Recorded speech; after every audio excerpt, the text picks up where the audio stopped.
Lovely. Now you are listening to TMFM. What are you doing? The other one. No, I like that one. No, stop getting involved. Oh, my gosh. Stop pressing my buttons. Now, listen, we have been joined by three faces waking up the nation each morning. I'm sure I'm in breach of contract to my Radio 2 for sure. You're going to get in so much trouble. Showbiz with Chris Dark and new team member Jordan North. Welcome to the TMFM radio station. Yay! Thank you for joining us. It's so good to have you. Jordan? How many days have you been doing it? This is my third, and it feels like my 33rd.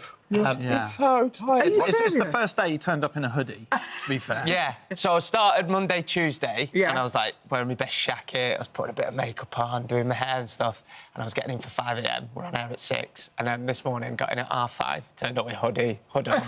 Nobody Don't talk speak to to me. me. Yeah, you know it. In a week's time, it'll be 10 to 6. Yeah, 5-2. The thing is, it sounded so fresh on the first day. You've really, like, taken it to the next level, the three of you, haven't you? Oh, thanks. I feel like we just wanted to start with a bit of a bang, didn't we? I mean, and he just couldn't resist getting into costume straight away. Great Sequins showman. on. Hello, there he is.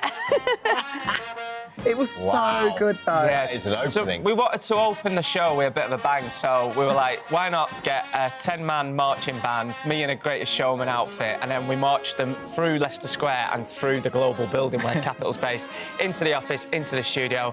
Here we are. So extra. Yeah. You know, the worst thing about it, though, that he didn't tell anyone, is he's scared of lifts. So he made those poor trumpeters and tromboners go up 3 flights of stairs. Are you really scared of live? Yeah, I'm claustrophobic down know this. And Chris, what's so lovely is that you are all three really good friends, aren't you? Yeah. I mean, I used to work with Jordan at another place, and now we're together again, and that's really, really nice for me because it's great working with him again, and it feels like we've just managed to get straight back into it, really. And Sean, I mean, that's the nicest thing, that we'd like to think that we're just sort of your mates that you'd have in the pub, but you can wake up with us every day. Yeah. And it's been a lot of fun in the first 3 days so far. Interesting, isn't it? Because obviously, you know, you're such good friends with Roman. I know you are as well. Yeah. And you know, what, 7 years, and you know, yeah. the three of you really, you know, worked so well as a team and like family. And I thought there'd be like a break before Jordan starts, but it's like, no, yeah, on you go, son.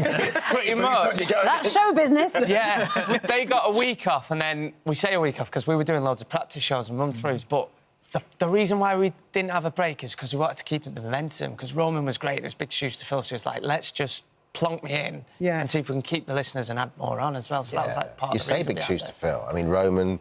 I mean, we grew up with Chris Tarrant, Johnny Vaughan, an icon. Kenny Everett. As well. Kenny Everett, comic genius.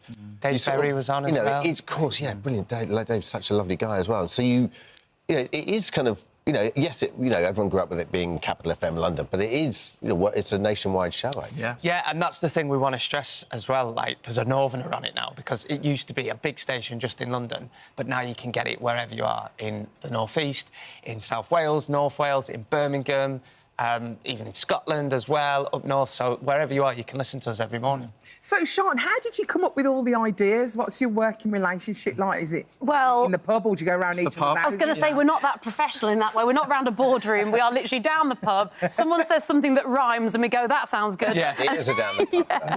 We did our first meeting in the pub and I was like, we're going to be all right here. This is going to work. This is going to work. We did our first ideas meeting down the pub. Well, it was like there on the non-alcoholic pops, just going. Oh, it's been so hard not to drink. For you, because you're like, rubbish idea. I'm the sober one that remembers what actually happened. I'm taking notes. Yeah. So when we went to Madonna, was you with child? I think I was, Alison. With child? Were you with the baby Jesus at the time? Alison, she came to mine on... With child. She came to mine on New Year's Eve. Yeah. And she'd put non-alcoholic gin in a normal gin bottle, and when she left, I went... Sean was a bit hammered, wasn't she, yesterday? I was looking on... sober. And she was so stone-cold sober. You did work Christmas party and everything, didn't Oh, I've had to get through Christmas, New Year. I've had so many... Madonna, I've had week working with you. Couldn't fit in the trousers. Do you pretend to be drunk? Is that what you've been doing? I think my general persona gets mistaken. Very good, well done. Now, you've got a little game for us. It's called Rhyme Time, which we've heard about. I get a little bit nervous when there's a quiz. I get a little Well, we don't know the rules of Rhyme Time yet, so it's time to play... It's Rhyme Time. Oh, my God, I love it already. Right, it's dead easy. You're about to be asked a series of questions. The answer to all the questions will rhyme. Yeah, okay? so it's your job to answer as many of those questions as you can in 30 seconds. When the time is up, your total will go onto our weekly leaderboard. So hang on, whoa, just back up. Can I just ask a question? Go on. yeah. Are we working as a team? That's what I was No, you're going to be against each other. No. Okay, so we're rivals. buzzing in or what? Well, so normally when people play this, by the end of the week, if you're top of the leaderboard, you win this. It is a capital breakfast #1 mug. Oh my gosh, I've been having to hide that between my We was legs the hiding that. whole chat to the point And where I was it's not starting a to small shake. mug, is it? It's actually quite big. That's right. big. We're coming for you, Sports Direct. But obviously, whoever wins out of you two can Yeah. win the mug. That's what we're So you're playing going to do for. one round each. Forget, I might get sacked if the mug ends up in my person, so I might just give it to Alison. But, and this is something you're doing. This is Yeah. right. Really bright and early every morning at 6:30, so you've got to be an early starter. And you win for the mug. Yeah, you're playing for the mug today Okay. and the pride. OK, go. Yeah. And we've not given out any of these mug jacks. We It's use our these. first week, so the Yeah, first I'm gonna winner. use this. Right, Dermot, we're going to start with you. You can pass at any point, and the word you're rhyming with is bake. B-A-K-E. Hang on a minute. Whoa, what's the rules? Right. Every answer is going to rhyme. Rhyme with with bake. every answer. I've just got to come up with words the right. You'll Yeah. get it. You'll get a lead. Yeah. Answer, though. Oh yeah, I got it. Oh, God. Bake. Right, OK. Bake. Bake. Come on. Your time starts now. The opposite of true is... Fake. OK, red velvet and Victoria Sponge is a type of... Cake. What Lively is married to Ryan Reynolds? Blake. Hiss Hiss is a... Take. Have a Kit Kat, have a... Break. It's measured on the Richter scale. Quake. A large body of water surrounded by land is a... They fall from the sky when it's really, really cold. Hail. You used to... You used to call him on his cell phone. Oh, Break. time's up. Yay! Are you allowing that, His Sean? His Well, time was up. It starts. I can't take that one. Right, You're not the Okay. adjudicator. Oh my gosh, it's kicking off. it's kicking off. This is brilliant. Chris, You got 6. 7. You did really well, Dermot. You only got 2 wrong. Hiss Hiss is a snake. Yes. And fall from the sky, when it's really cold, it's not hail, it's a snowflake. Oh, flake. Flake. But Alison, I think you'll be back stronger here. Oh, That my was God. very good, That was Dermot. really 7. You're 7. Is that good? Well, no one's done that yet on our show. Oh, that's So- How many people on the origin? Woo-hoo! 1. 3 have played, and the highest score so far is 6. So Oh, OK. you're doing very all well. right. OK, you're listening to the all-new Capital Breakfast Show with me, Jordan North, Chris Stark and Sean Welby. Who've we got on the phone now? It's Alison in Birmingham. Hi. Alison! From Birmingham. Now, Alison, remember you can pass at any point, and the word you're rhyming with is sit. Sit. S-I-T. Oh, God. OK. Alison, Oh, no. Good luck, everybody. Sit. you don't want to walk in this, it's dog. No, I'm joking. Right. I'm joking. All right, go on. Go on. Alison, in Birmingham, your time starts now. Exercise helps you get... Fit. To give up, you have to... Quit. Someone from the UK is a... Brit. An American pimple is a... Zit. In the middle of a mango, you'll find a... Pip. Yeah, your grandma's favourite pastime is to... Grandma. Knit. Yes. You put a spanner in it. It's a tool. Banner in Kit. Yes! Well, that's obviously not real. It's... I don't know. Oh! I don't know what that was. OK, Chris. Did I beat him? You did- I you think did he had very well. more- Are I you think he had counting the more mango time than one? me. He had said more pip. time. She said pip. It's So pit. harsh, though. Pipple pit. We were No, looking But for it's a pit. pit. It didn't It is a rhyme, pit. though. It is a pit. My mum said it was a pit. I know, and I love that so much. I don't want to say Oh, no. should we give it to We'll her? give it Alison. And I think he had more time. And the only other one you got wrong. Both 30 seconds. Well, that's obviously not real. It's counterfeit. Fit. Counterfeit. But was hard. the scores are in, guys. Okay. And can I say that, Alison, you were neck and neck. You also got 7. It's a pair of the first ever #1 UK mug. Cheers, Bob. Photo. Oh, that's lovely. Dermot, little photo. Oh, nice. Congratulations, you get the 2 mugs. Thanks. Oh, we can't hold them, obviously. Thank you so much. obviously. Go on, right, No, Bob. just let you know. Just let you know. BBC Radio 2, my show's on from it. Sean, Thank you, Jordan, guys. Chris, thank you so No, much. thank you for Capital playing. FM, London. But that's the old jingle. But that's the one I listen to. Is Jordan North, Chris and Sean airs weekdays from 6. Yeah, that's it, Jordan 6. Squeaky eyes. Thank you so much. That was so much fun. Well, listen, stay.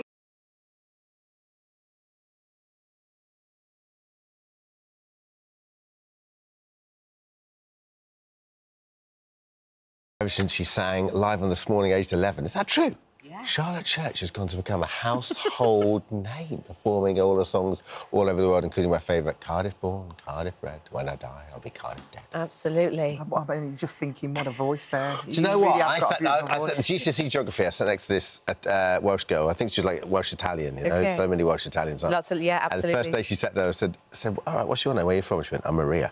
And I'm Cardiff born, Cardiff bred. When I die, I'll be Cardiff dead. It's always. Is it? That's amazing. So you got straight in there. We're very excited because you're back in the recording studio. Yes. But yes. for this time, for your new podcast. Yes. What's it called? Kicking Back with the Cardiffians. Kicking back with the Cardiffians, I like absolutely. That. Thank you. It's a play on keeping up with the Kardashians, isn't it? Anti-Kardashians. It is. It is the antithesis to the Kardashians. The opposite. Absolutely, because it is all about working class people.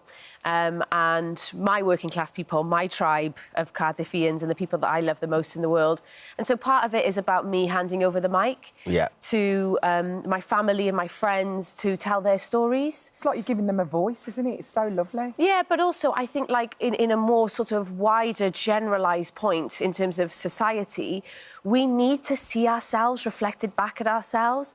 And often the way that media is now, we see a lot of the lives of the wealthy and the rich and the famous, and we don't see a lot of like the real life stuff. Yeah. Or if we do, it's like really dramatised, or it might be in a comedy or something. But actually real stories of real people is so often stranger than fiction and better than any story that a writer could write. What was your starting point when you first decided to do it? Was it like you'll start with your family and then kind of broaden out? I mean, I know your local pub, which obviously is a hub of community for so many people. Yes. Is a big focus in the podcast as well. Yeah, tell us about Paul.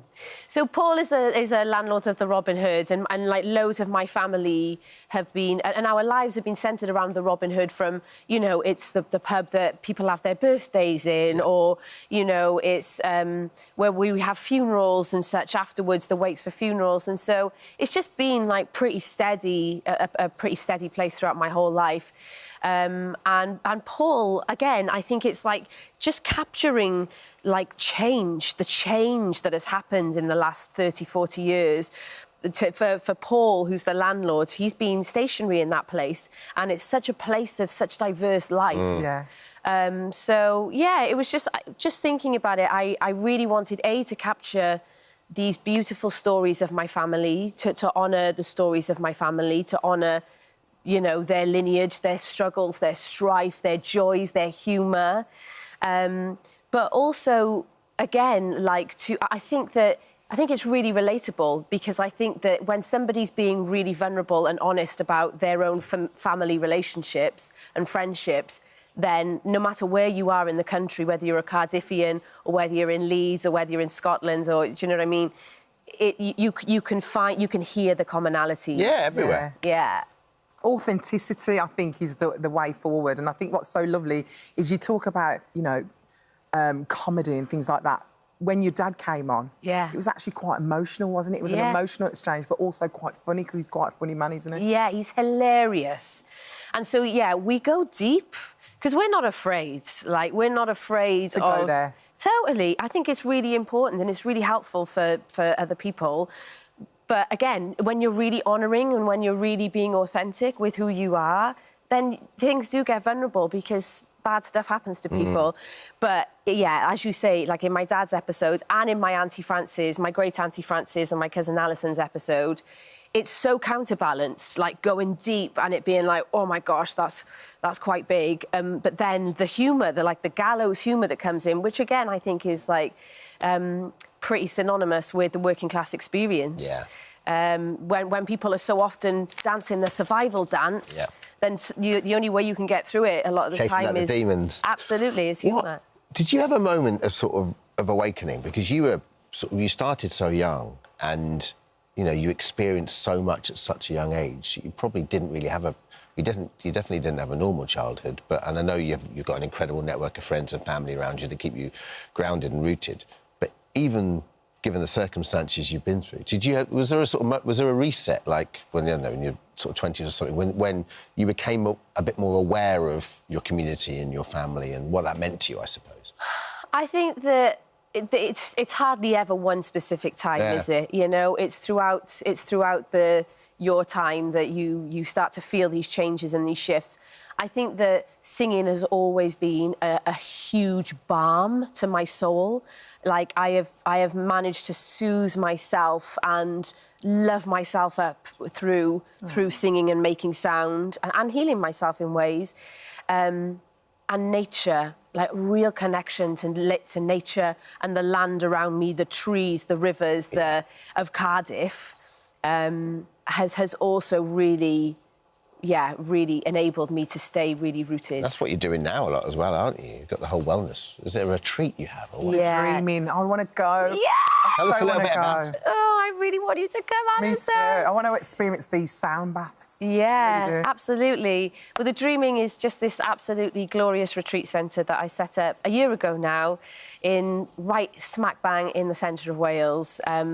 And it's in the Cambrian Mountains. It's got 2 waterfalls. It's absolutely stunning, beautiful rooms. And we do lots of wellness therapies. So it's our 3 pillars are nature connection, sound therapy in all of its forms, and also ceremony. Can you show us some of this sound therapy just while you're here? Yeah. With your lovely harp. Sure. So this is a beautiful reverie harp. So I'm a practitioner at the Dreaming, and I do sound therapy stuff, some of which is sound healing or sound journeys, some of which is helping people reconnect and find their voice. Shall I just close my eyes while you're doing it? You can, but do you want to sing with me? Yes, Yeah, please. sing.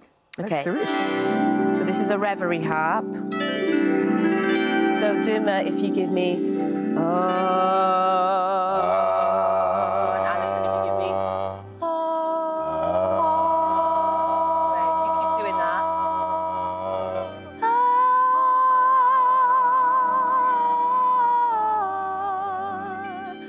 Good morning, this morning,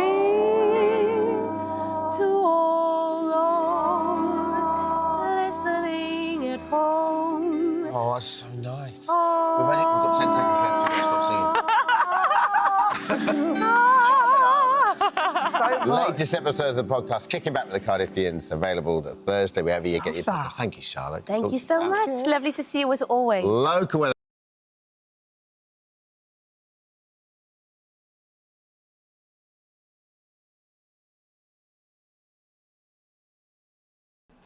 You are a detective.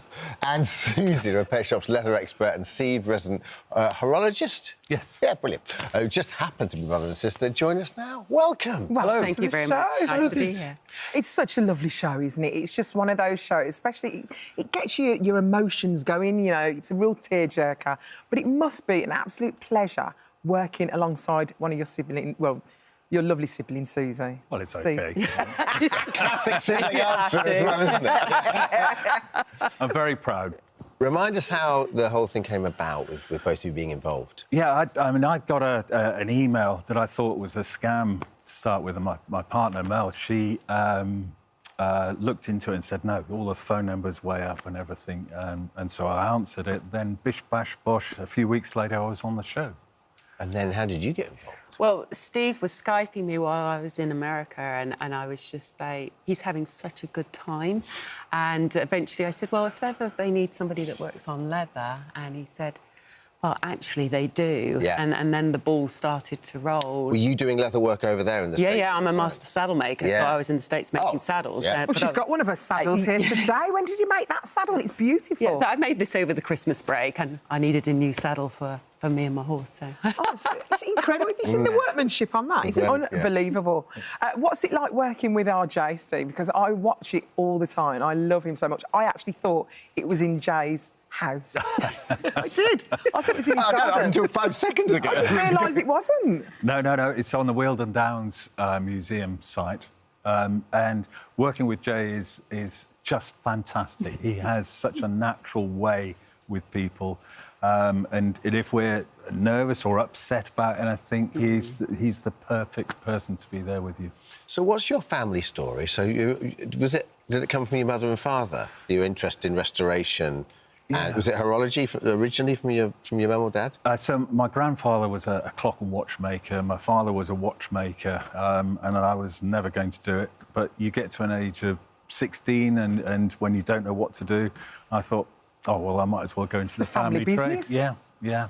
And yeah, I've been doing it ever since. And what about you, Susie? Well, I mean, Mum was particularly artistic and she was able to design and make anything. And then with Dad's practicalities, I grew up with this massive love of horses and very quickly found that there was this wonderful material called leather and you could do so much. And so I made my first saddle for my Cindy horse and then found out you can actually go into a career making saddles. And like, so... what, humans want them as well as these? All right, then. We've got a lovely picture of you, actually, growing up. Here it is. Look at that. No. You as a baby, Susie. Absolutely lovely. She doesn't look overly happy with that squeeze you're giving her there, Steve. Was that a true smile? I can't believe you've actually had... Have you had King Charles in there as well? We have, What did he need doing? So we were doing some restoration for one of the houses in Scotland. Yeah. He was a great part of the show. I mean, what a lovely guy, natural guy, and he is so into heritage crafts and making sure that they don't die. That's what it's about, really. Exactly, yeah. And obviously working with well, at the time, was he the prince at the time? He was the prince. He was prince at the time. I mean, do you still get the same amount of pressure or do you feel nervous doing anybody's restoration or does it ease off a little bit when you just know, oh, I've got this, I can smash this one? Yeah, we do get a bit nervous when we're really up against a problem. But with the king, there were added nerves as well. Added pressure. Yes. I can imagine as well that the pressure must come from, A, the time and also the challenge. So some things you must look at and go, I know what I can do here.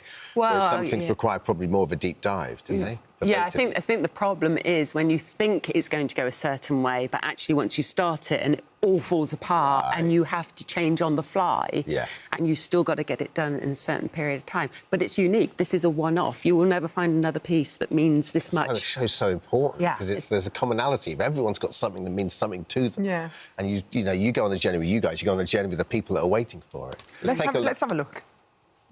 What's actually wrong with these scales? There's pieces missing of the wood. OK. In this wee drawer here, there's a wee box in here with all wee tiny, tiny weights in it. Intrigued. Does it open the drawer? And it's stuck. That is really jammed in there. Nasty. This is really teasing me now. You're going to have to relax. Because I want to see these weights, because they must be so minuscule. They are. It'd be fantastic to see it actually weighing something. Yeah, absolutely. You know? Yeah. I can't wait to get started on it, actually. And get the drawer open. And get the drawer open. That's the thing, yeah, I know. Oh, I can't wait for this new series. It's really exciting.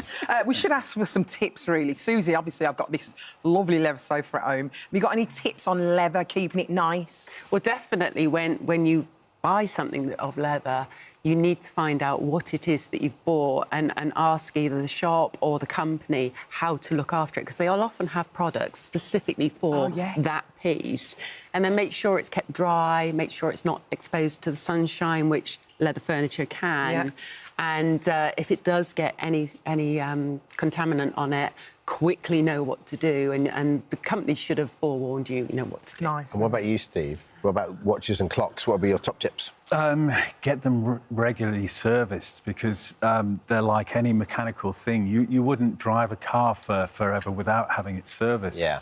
And I would say one of the big things that I get in my own workshop is people that spray a lubricant into the mechanism of a clock, which is the worst thing ever.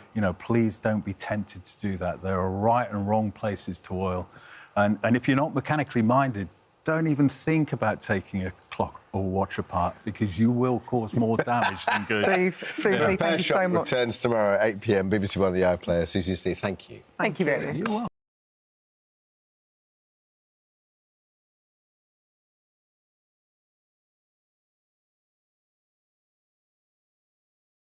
Greg Wallace and John Turode. It's so great to have you with us. I love those clips. What does it feel like watching it 20 years?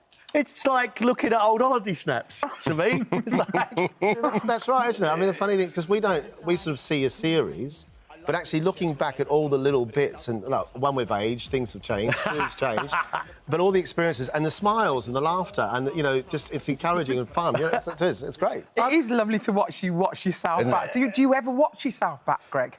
Yeah, well, they said so in the papers. They said I watched every episode, which isn't true. I've watched some to see which clothes work better and which ones. And what works better for you? Whatever hides me belly.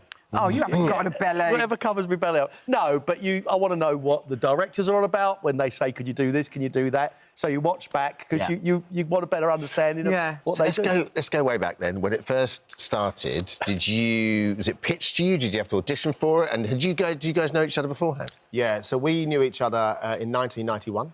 We met in a restaurant called Sydney Street. Greg was a greengrocer, and I wanted coriander with a root on it to make Thai food. Greg found it became the greengrocer forever. So we've known each other for a really, really long time. Wow. And then I was pitched this programme, which was a reinvention of MasterChef, going around shopping centres, people bringing in plates of food and us tasting them and seeing what they were like. And that was the original format.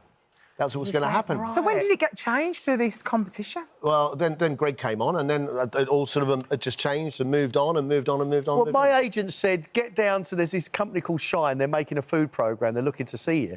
And they just said, tell me about food, which I did. And they said, right, we're going to be remaking MasterChef. They said, we've got a chef. We want someone else. I said, who's the chef? They went, you won't know him.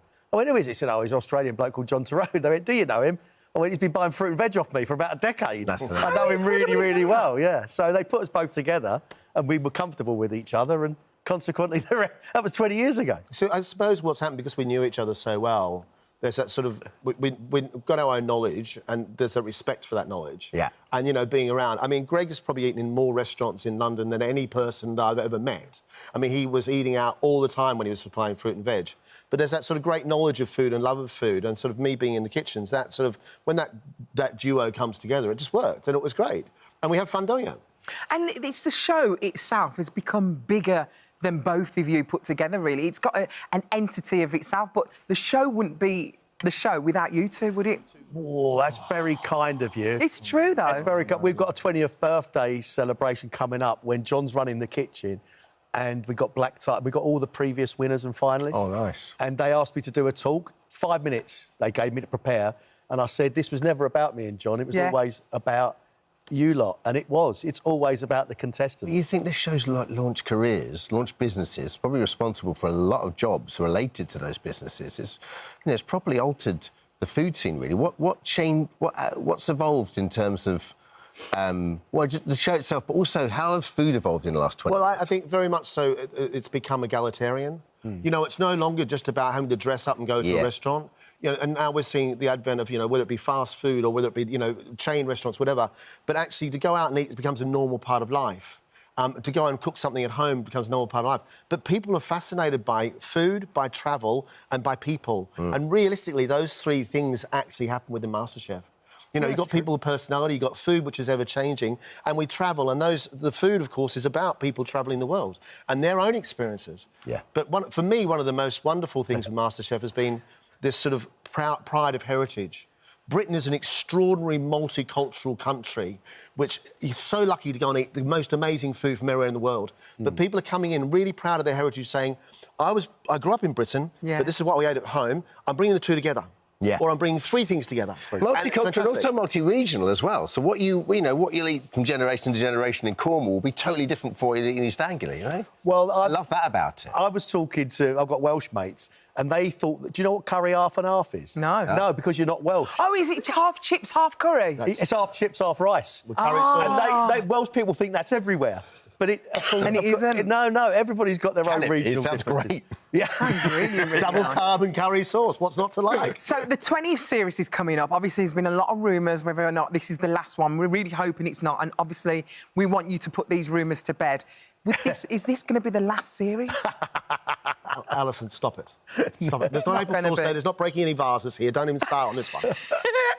But anyway, we are, you know, the great thing is it is on BBC One. It's always on BBC One. It's on again tonight. There's a quarter-final night, 6 extraordinary cooks going through, find it out. And then we're back on now for the next 7 weeks. No. BBC One. And, of course, you can catch up on iPlayer. You should be a politician. He's not answering the question. No, it's definitely not the last one. I knew it would be. Definitely. We're not doing an Ant and Deck at the end of Saturday Night Takeaway. I mean, I know you don't do what you used to, but how's the fruit and veg scene must be totally different to what it was like 20 years ago. Yeah, when I first started, the only restaurants were posh ones. Yeah. And where the waiters used to make you feel uncomfortable. And we would all struggle to understand the wine list. But now it's not like that anymore. It's a real open, egalitarian scene, as John said. But also the explosion in fruit and veg. When I was supplying restaurants with fruit and veg, vegetarians used to have to hide in basements in Soho. Yeah. Why? Because they were the only places you could get veg-only dishes. Now, there is not a single restaurant that won't have at least 2 or 3. And vegan. Veg and vegan dishes. An explosion in veg, which is great. But also, the other thing, the really massive change, I think, also for MasterChef has been the advent of the internet. Because you can find how to do absolutely anything. And there was this guy, and he was doing this outside challenge in a tent, and he had 10 sides of salmon to clean. And he got his hand with a rubber glove, and started skinning the salmon with his hand. What? And took the skin off. I was like, how'd you get that? He went, internet.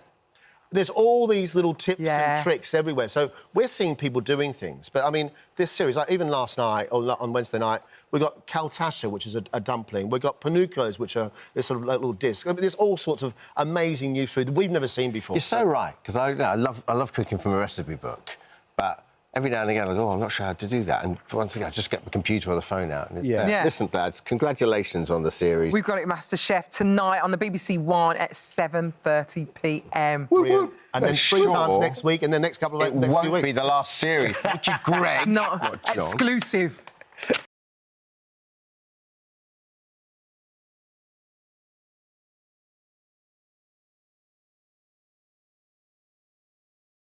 Now, Billy Crudup has flown across the pond for his West End debut in a brand new one-man show that sees him play an incredible 19 characters. Billy joins us now. Good morning, Billy. Good morning. You should be asleep. You shouldn't be on this. That's what I said. Terrible. I know. In fact, I'm not used to being in an environment like this and not standing over in the corner judging. Yeah. It's really strange, to be here. Do you feel like at home, and is it like looking at like a black Jennifer Aniston right now?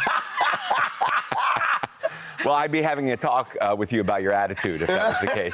And I'd be in a sweet suit, not in my own dumpy clothes. No, we are going to talk about your show, but seriously, did you ever think it was going to be such a big success, the morning show? You know, having been in the business for a while, it's unpredictable when anything catches people's attention. You don't know why it's going to catch their attention, when it catches their attention. So to be able to play a character like this that's so much fun, so exhilarating, and have people enjoy it is just, it's a dream come true. You know, in your mid-50s, you don't expect it, so it's great. So nice. Aww. So I can't believe it's your West End debut. Like, you're a theatre, you love the theatre. I have been coming to London for 30 years to see theatre. This is just like a heaven to me. So this is a love of yours? It is absolutely. I've been going to theatre. My mom started dragging me to Broadway shows when I was 6 or 7. So nice that she did. You know, it was fantastic, and I've always had an incredible affection for that experience. Communing with my fellow theatre goers about, you know, a piece that works or doesn't work or what it's about. It's just a part of my life. Do you remember the first show you saw, like the one that properly entranced you when you were a kid? Wow, that's what... you know, I can remember one of the first shows I saw when I came to see theatre here. This was maybe 20 years ago. It was a production of Caucasian Chalk Circle that was directed by Simon McBurney. He had a theatre company called Complicité, and it was absolutely extraordinary. When you go back to, like, when I saw theatre in New York, I saw Fences with James Earl Jones, and some Brighton Beach Memoirs with Matthew Broderick, who's on the West End now doing a show. So it's really exciting for me to be in the West End while he's doing a show not too far away, because you know, he was a hero of mine. But how stressful is it having a man show? Like, you literally it's awful. I'm already thinking about tonight. You're freaking me out. You know, I go through the whole play. I've done it several times now. We did it 6 years ago in New York, and we did it at the theater that I first did a play in New York, a beautiful theater called the Vineyard Theater. It's 150 seats, and it was an experimental kind of production, and mostly that 5-week run, I just tried not to cry the whole time because it was so intimidating and so scary. Really? Well, as you get older, your memory doesn't work quite as well as it did when you were younger. So I found actually during the first week, I went up. I couldn't remember my line, and I called for line, but we didn't have any system set in place for line. So from the booth, I hear the stage manager go, and I thought, oh, well, I guess I'm on my own here for a while. So that's part of the excitement, too, of coming to see it, is you see someone try to bring this story to life in front of you, knowing that there's no net. So what is this? It's 19 characters, one-man show. It's by David Cale. What's the storyline? Well, David had this idea. He's been doing solo performances for years in New York, almost 30 years. And so he had this idea that he wanted to write a thriller. He's actually from England, but he's been living in New York for a while. So in his thriller, he was going to dupe all of his fans that he was not actually from England, that he was from middle of America, and he just wanted to put on an English accent. So this is what this story is about. A young man in Indiana, 8, 9, starts to adopt a British accent just because it feels more like home. He's never been to England. He doesn't know anything about British accents. And his father treats him very poorly. And so this alter ego, who's a sort of London tough guy, comes out of him as well to kind of save him. So, but they're all adopted accents from things that he thinks so is it he kind of saw Walter on Mitty TV. meets talented Mr. Ripley? I mean, is that... Yeah, precisely. So then what he discovers while he's doing this accent is Americans are completely infatuated with all of you all in the way that you speak.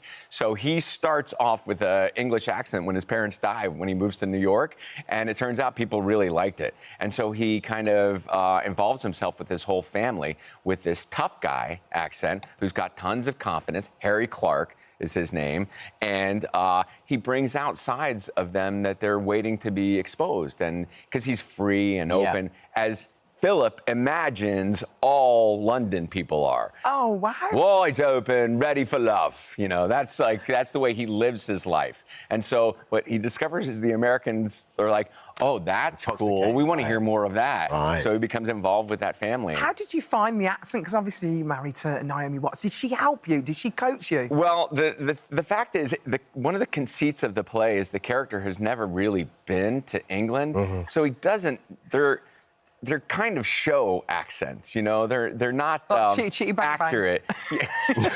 A lot of chitty, chitty, bang, bang. A lot of early Michael Caine, yes, precisely. All of those things. You know, there were thrillers in the 70s, 60s, 70s, Dirk Bogarde and James Mason and stuff, and those were the kinds of things that he loved. So it's all very arch, you know, the way that he speaks.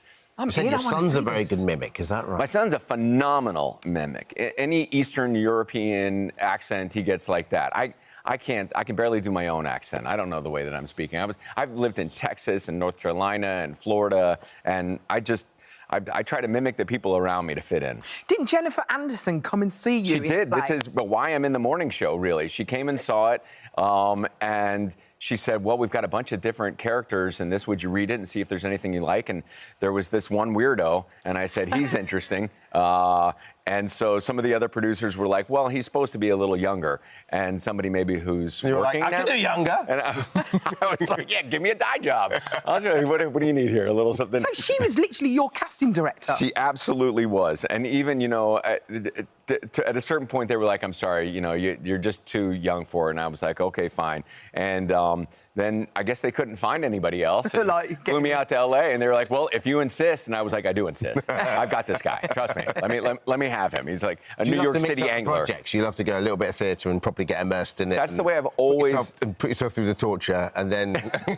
Well, I've imagined myself as an actor. And when I went to acting school, they sort of instilled in you the belief that you had to be as versatile as possible because careers come and go and there's strange... Wherever you can find the light. Yeah. And the fact of the matter is, at a certain point in my career, the best parts that I was getting was in the theater. You know, I got to...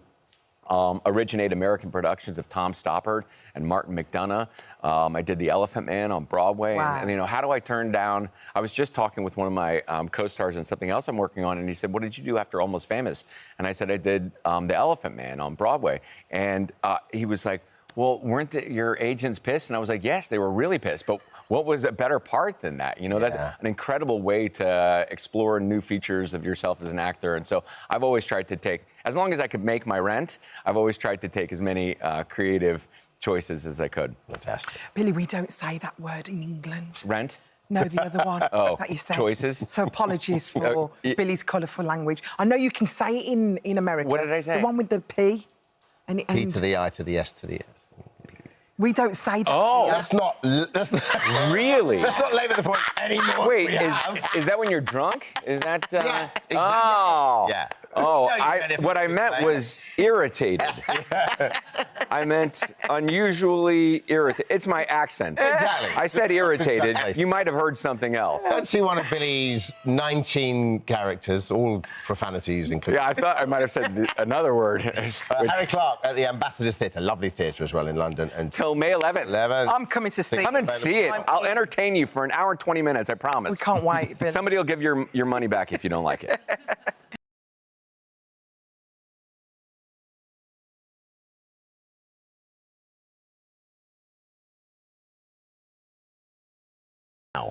She spiced up our lives, but this Sunday things are about to get actually scary for Mel B. And spicier, if we're honest with you. Now, Mel is going up against some really tough competition. Yeah. As she enters the tent for the great celebrity bake-off for Stand Up to Cancer. Let's take a look. I thought I was meant to dough it up and not then bread. cut it. Biscuits, isn't it? You've got to scoop that out, shape it into a ball, cling film it and pop it in the fridge. Oh, you see, you make it sound so easy. Good luck. Thanks, ma'am. I've never seen you, like, out of your comfort zone. Completely out of my comfort zone, but that's the reason why I'm doing it. Just know who you are, Mel. I'm the M to the ELB. You know me. Yes! Yes, Mel! Nothing's happening with this. You can't handle the proof. Have you taken yours out yet? Yeah, mine just came out. I just think you've got to go for it sometime, haven't you? Yeah, but you don't want to do that too soon. And Mel B herself joins us now. That was literally what it was like for 2 days, her just going, you don't want to be doing that. What are you doing now? You know why? Because I'm not a baker, clearly. You know. So the whole point of me doing it was for the Stand Up to Cancer, but then when I got there, then it dawned on me, actually, you have to be able to cook something or bake something. Well, the thing is... Whereas you, teacher's pet, you were already there, and I'm sure you're a sous chef or you've worked in a restaurant before. No, he weren't that good. No, he was. Well, I have worked No, he was.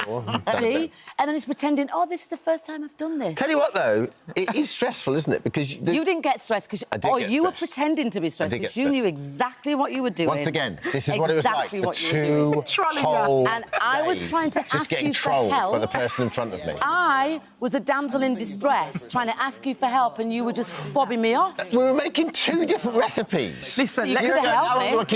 I was saying I don't know, and you were going, you're a liar, you are. I was like, how am I a liar? I don't know what you're making. You were trying to sabotage my Nvidian... What was it, Nvidian? What did I bake? A big... Once again, a big cookie thing.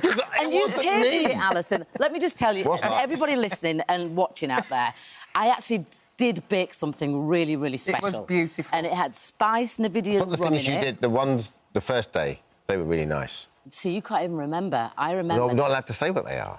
Oh. But...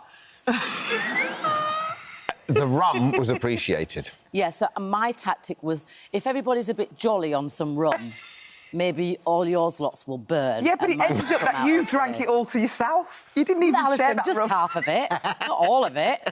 It was lovely. Did you enjoy your experience, though? I actually came away and thought, you know what, it is a nice environment. It is a bit stressful. Yeah. But at the end of the day, you know, it's a TV show. Nice we want vibe, to kind of make it happy and good, and that's where I came in. Because I made it happy. You did. You brought the lols. You really did. And he made it really good because his precision, oh, my gosh. Dermot's precision, it was like you were on, like, A-level math test or something. Should we have a look at Dermot at work? You take it too seriously. Let's have a look. Honestly. Well, I have to talk to you. Because I was really looking forward to meeting you. Yes, and she'll be great, Bants. You haven't said anything. I'm just saying, like, why are the others just messing about and talking when they could be baking? Why are they having a good time? Dermot does do that. He comes over and distracts you. It's a Dermot ploy. What are you doing there? Hey, buddy, you doing that? You ready to go? Let's go. It's not a ploy, I just like you talking see, they to showed you in a really good light there. Because you were, like, nice and talking. The reality of the fact was he was like this.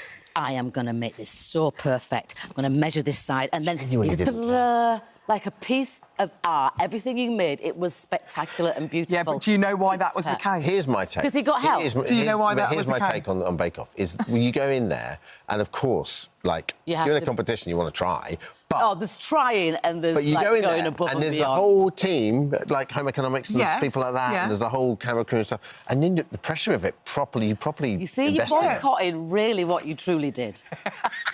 You nailed it, you were perfection, and then you pretended you were a bit stressed. I was stressed.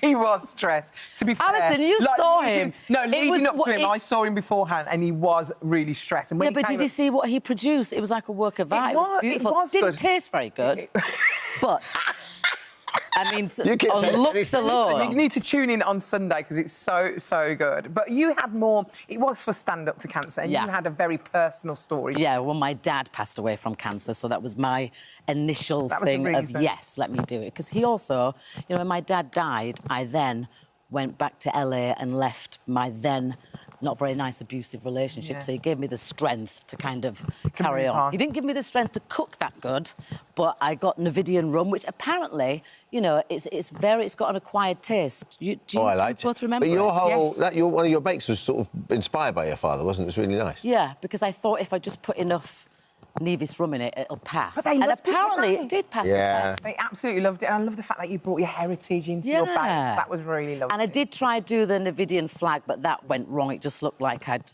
No, it looked like all a right. bit of graffiti. You had the colours going on. It was Did nice. you get the handshake?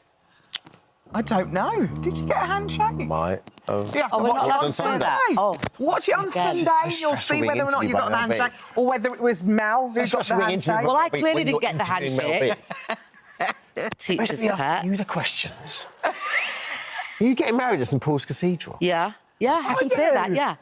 Great. Oh, do you know what? I'm so glad that you found love in your life. It must be such a know. lovely feeling. Well, I didn't think, you know, it was ever going to be possible because where I've come from, you know, I've got a lot of, like, PTSD. I've written a book about it, brutally honest. You can go and get it right now. Your book is sensational, to be fair. It's a brilliant book. Yeah, it's a very good account of what a survivor goes through. And I've just added three new chapters. But so yeah, is it like the first book, but you've just I've changed added, it? Because I've read the first book. Because since when did I bring it out? 2016 to 2024, lots happened. I've Yeah. got my MBE for spreading awareness, you know, for domestic violence. I'm engaged to be married. I've just bought a house, which I didn't think it was going to be possible. I just moved in 2 days ago. Well, I say Rory moved us in. He's done it all. Because I just happened to be away working in New There York. you go. Then you know it's a keeper. It's called teamwork. But when you have an honour, it means you can get married in the St Paul's Cathedral. Yeah. So have you made the call and got Yeah, well, you know, it is a process that you've got to go through because I have been married and divorced twice before. Right. And I really actually appreciate the process because they ask you, why do you want to get married again? And, you know, under God's name Yeah. and, you know... So it's kind of, you've got to think to yourself, well, why do I want to get married again? Well, it's because I actually have found a good guy and somebody who really respects me and is kind, really, really hot and lovely. I didn't think that existed. Huh? We'll pack up my boxes and move me in. Yeah, he helped move me in. Well, us in, what am I talking about? Don't twist my words, Dermot. See, this is what he did. Again, all the unbelievable. time. All the time. Can we talk about this Spice Girl reunion? Because everyone There's wants nothing it. to say. Well, you keep saying that there's going to be a Spice Girl I don't keep saying. I've well, just said it. I've said it, and then it got taken out of context, and then all the other girls, they deny it. Yeah, but they're being silly. So dry at night. They're just being silly. And that's all I'm saying. But when you are together, it was like I came to see you in Wembley, and it was just joyous, man. A lot of fun up on that stage, let me tell you. And sometimes, A lot of fun in the crowd. you know, I'd come off stage, and I've been on stage for 2 hours, and it seems like a blur because that is literally my happy place. I also think you change. You change into another person, like. The Mel B that I see here is not the Mel B I see on stage. She's Well, you just like... amp it up a bit, don't you? It's fine. But I'm still surrounded by leopard print and my girls, always. In fact, I really want to just reckon I can nick... Not nick. Are you Can I buy this sofa, Abby?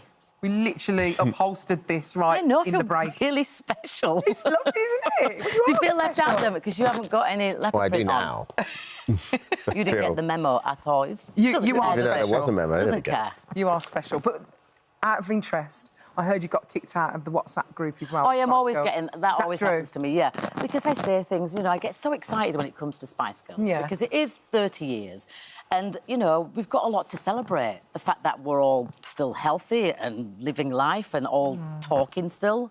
It's nice. It is beautiful. So I can't say anything else to get myself kicked out. Don't try, Alison. When you look back, like, at that period, what are your memories? Do you have, like... Did they all blur? Because it was you did so much in such a short period of time. On stage, it was a blur sometimes because I just used to get so excited. But thinking back to all the stuff that we did, you know, I mean, I've got diaries where, like, Emma's written in it, Mel C. Nobody's ever going to see it, by the way. Where I look at it and we just landed in Japan. We got our #1, and it takes me right back there. You know, there's certain things that we've done together as a group that you can't really explain it because it happened to us 5 and it was just extraordinary. I love the fact that you wrote diaries. That's so lovely. I think that was a bit, you know, I want to make sure that I remembered That's so everything. lovely. It's just living in that moment, I suppose, isn't it? And, like, and you did so much in, like, you know, you think... When you look back at it, you guys were together for a lot longer than you weren't, but you weren't, were you? 2-3 years. Why are you trying to bring it down, Dermot? Well, no, I'm just saying you just... Don't try and bring the vibe down, You've got Dermot. so much in such a short period of time. Dermot, we were together forever and we are still together. You are together. What Yeah. does your kids think about the fact that they've got a Spice Girl mummy? I think my 3 kids just think, well, you're mum, and I'm constantly telling them to tidy their room, load up the dishes. What about the reaction when they see other people react to you? Do they? Angel finds it hysterical. Does she? Madison just giggles. I think I was in Australia and I didn't play my music. My music happened to be playing in the hotel radio. And I said, who do you think this is, kids? And they were like, I don't know. What song was it? It was a Spice Girls song. So and then I said, oh, did this is one of Mummy's songs. They were like, really? I was like, yeah. And you will listen to it again and again, and I'm going to quiz you, and you're going to learn the lyrics. You're now going to get stuck in the lift. Listen, great Celebrity Bake Off. You two are very relaxed. They're very good, aren't they? Sunday, Channel very good 4, at doing this. 7:40. Very good. So do you. Good to see you. It's an ordeal, but I still love you. Group hug.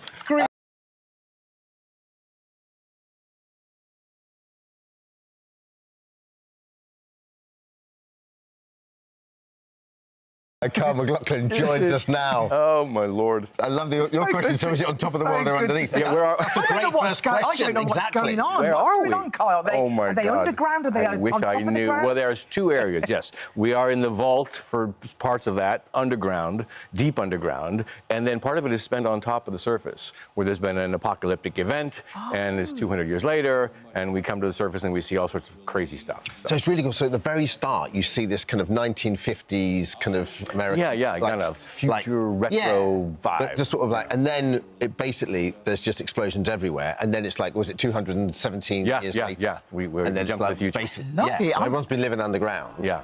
And Carl's in charge of one of the kind of the subsections. Exactly right. I don't know why I'm getting some... Governor. No, it's actually, you've got it. It's very good. I watched it last night, I really enjoyed it. You paid attention. Tell us about Hank, because his character's quite mysterious, isn't he? Yeah, so Hank is what's called the overseer. I'm the overseer of Vault 33. Yeah. Basically the governor, if you will, and he's in charge of his community, really. So he takes care of his vault. Takes care of his vault. He takes care of his vault in a beautiful way. And as you can see from the clip, things happen. And their entire world is turned upside down, and they have to go to the surface of the planet, which they've been told for centuries is not a place you want to go.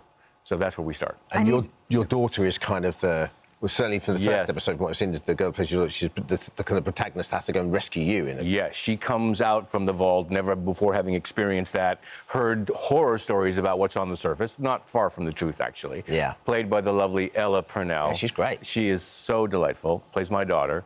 And yeah, we basically follow her journey. Oh, lovely. Yeah, it's beautiful. I know about Fallout because Fallout is what my son is playing on the games all the time. Yes, so it's literally taken from that. Did you know much about Fallout before you did the film? I was Fallout. I had no idea. I was incapable of knowing. My son knew about it, and also his cousins knew about it, and they sort of helped bring me up to speed. Explained a little bit about it. I tried to play, in an effort to understand this world, and I failed horribly. Died within the first 5 seconds, and I was like, this game is not. But they're beautiful games. They're kind of really immersive games. Like the whole, these guys are artists. They build a whole world that you can get properly immersed in. The story, and there's like Fallout's 2, 3, 4, 5, whatever. It's really. I've played them. It's really good. Huge franchise, and as you said, immersive is a great word for the game. Yeah. So what was the draw for you? Was it Jonathan Nolan working with him, maybe? Oh my gosh, I'm such a fan of Jonah, as he goes by, is our creative director and creator of this. I was such a huge fan of Westworld. So good, wasn't it? And I love that so much. So really excited to jump into this journey with him. And I knew some of the creatives. One of the writers, Graham Wagner, is a friend of mine as well. We worked together on Portlandia back in the day. Graham is super, super guy. So, between those things, the cast, the role, I said, I'm in. This is perfect. Any stunts? None that I wish to talk about. I'm at the age now where stunts are challenging. Wake up in the morning. I usually hurt myself if I do the stunt. So, bring in my stunt man. Yeah, I bring in someone else. I have to sip a coffee. Bring in my stunt man. I can't drink this coffee. No. So, and we have to talk about, I guess, kind of a return to sci-fi. I guess that we talk about June, of course, the first original, June you were in, and working with David Lynch because, he's anyone that grew up watching cinema in the 80s, you're always drawn to this incredible art house director. Yeah. He was so good. Oh, David's wonderful. What's he like to work with? He is just the greatest. We've done so many things together, starting with Dune and then Blue Velvet and, of course, Twin Peaks, that franchise. He is a good friend. He is one of the most creative people that I know. He's always doing something interesting. And he just has a great kindness about him. And the environment he creates on the set when we work together is just the most special place. And we have a lot of fun. But Twin Peaks, I don't know what it was like in the States, but over here, this is from a time when we only really had 4 channels. Right. So, I believe there was a time like that. Right. I know. So my Lord. Everyone watched Twin Peaks. Yeah. And you were sort of entranced by it, terrified of it. It's unbelievable. It really, and it was so kind of brilliant because it was kind of a bit art house, but also you had the whole country watching. Yeah. And that's a great summation. I mean, I think part of the appeal was the fact that we hadn't seen anything like this before, primarily because you're taking a filmmaker like a David Lynch and bringing him to television, which was new for the time. And it sort of set the ball rolling for other possibilities. That's such a good point. I always wonder, as actors, do you actually know what's going on? I do not know what's going on. I don't know what's happening right now, in fact. Good Lord, I've got severe jet lag. I have no idea where I am. What's happening? I'll never forget that last episode of Twin Peaks. My parents had gone out and I couldn't wait to see it because it was a big thing. And I remember we videoed VHS, we watched it, and so I watched it in a darkened room. Oh, dear. And your thing at the end, I was like, I'm not going to bed now. I've never been more scared in my entire life. It was so good. And what about Sex in the City? Would you think that they should bring back Trey? Oh, my gosh. Trey could come back for sure.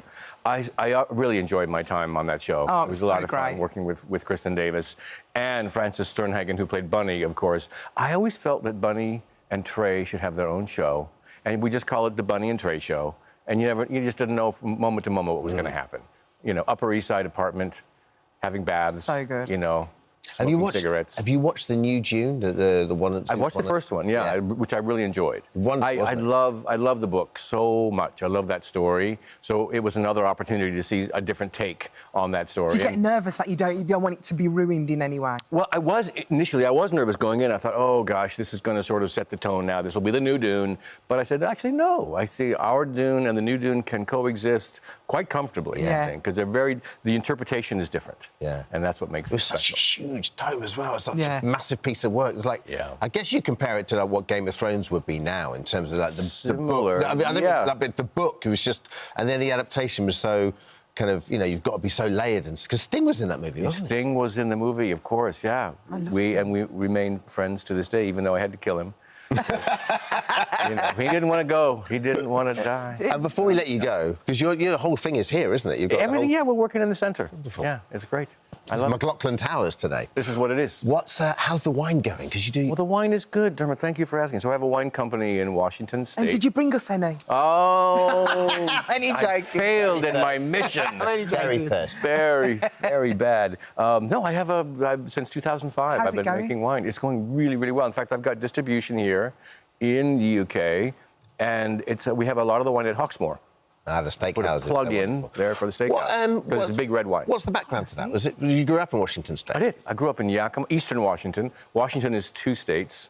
The east side is kind of more like the wasteland in Fallout. I'm just kidding. I'm just kidding if you're watching from Washington. But it's much drier, very perfect climate for grapes. And so we make big, rich red wine on the east side. We couldn't have you on, and it's such an honour to have you on. We couldn't have you on without providing you with a little bit of Can we just say that this is actually from Dermot's winery in the States? I had no idea. This is really... not my winery, but my... Whoa, what are you doing here? Yeah.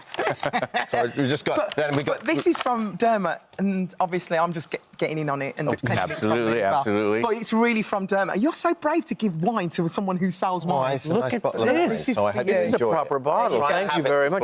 From Saint-Million, you make it Saint-Million. Oh, wow. Which I visited Bordeaux last summer for the first time. I hope you enjoy it. Oh, this is so kind of you. Let it breathe.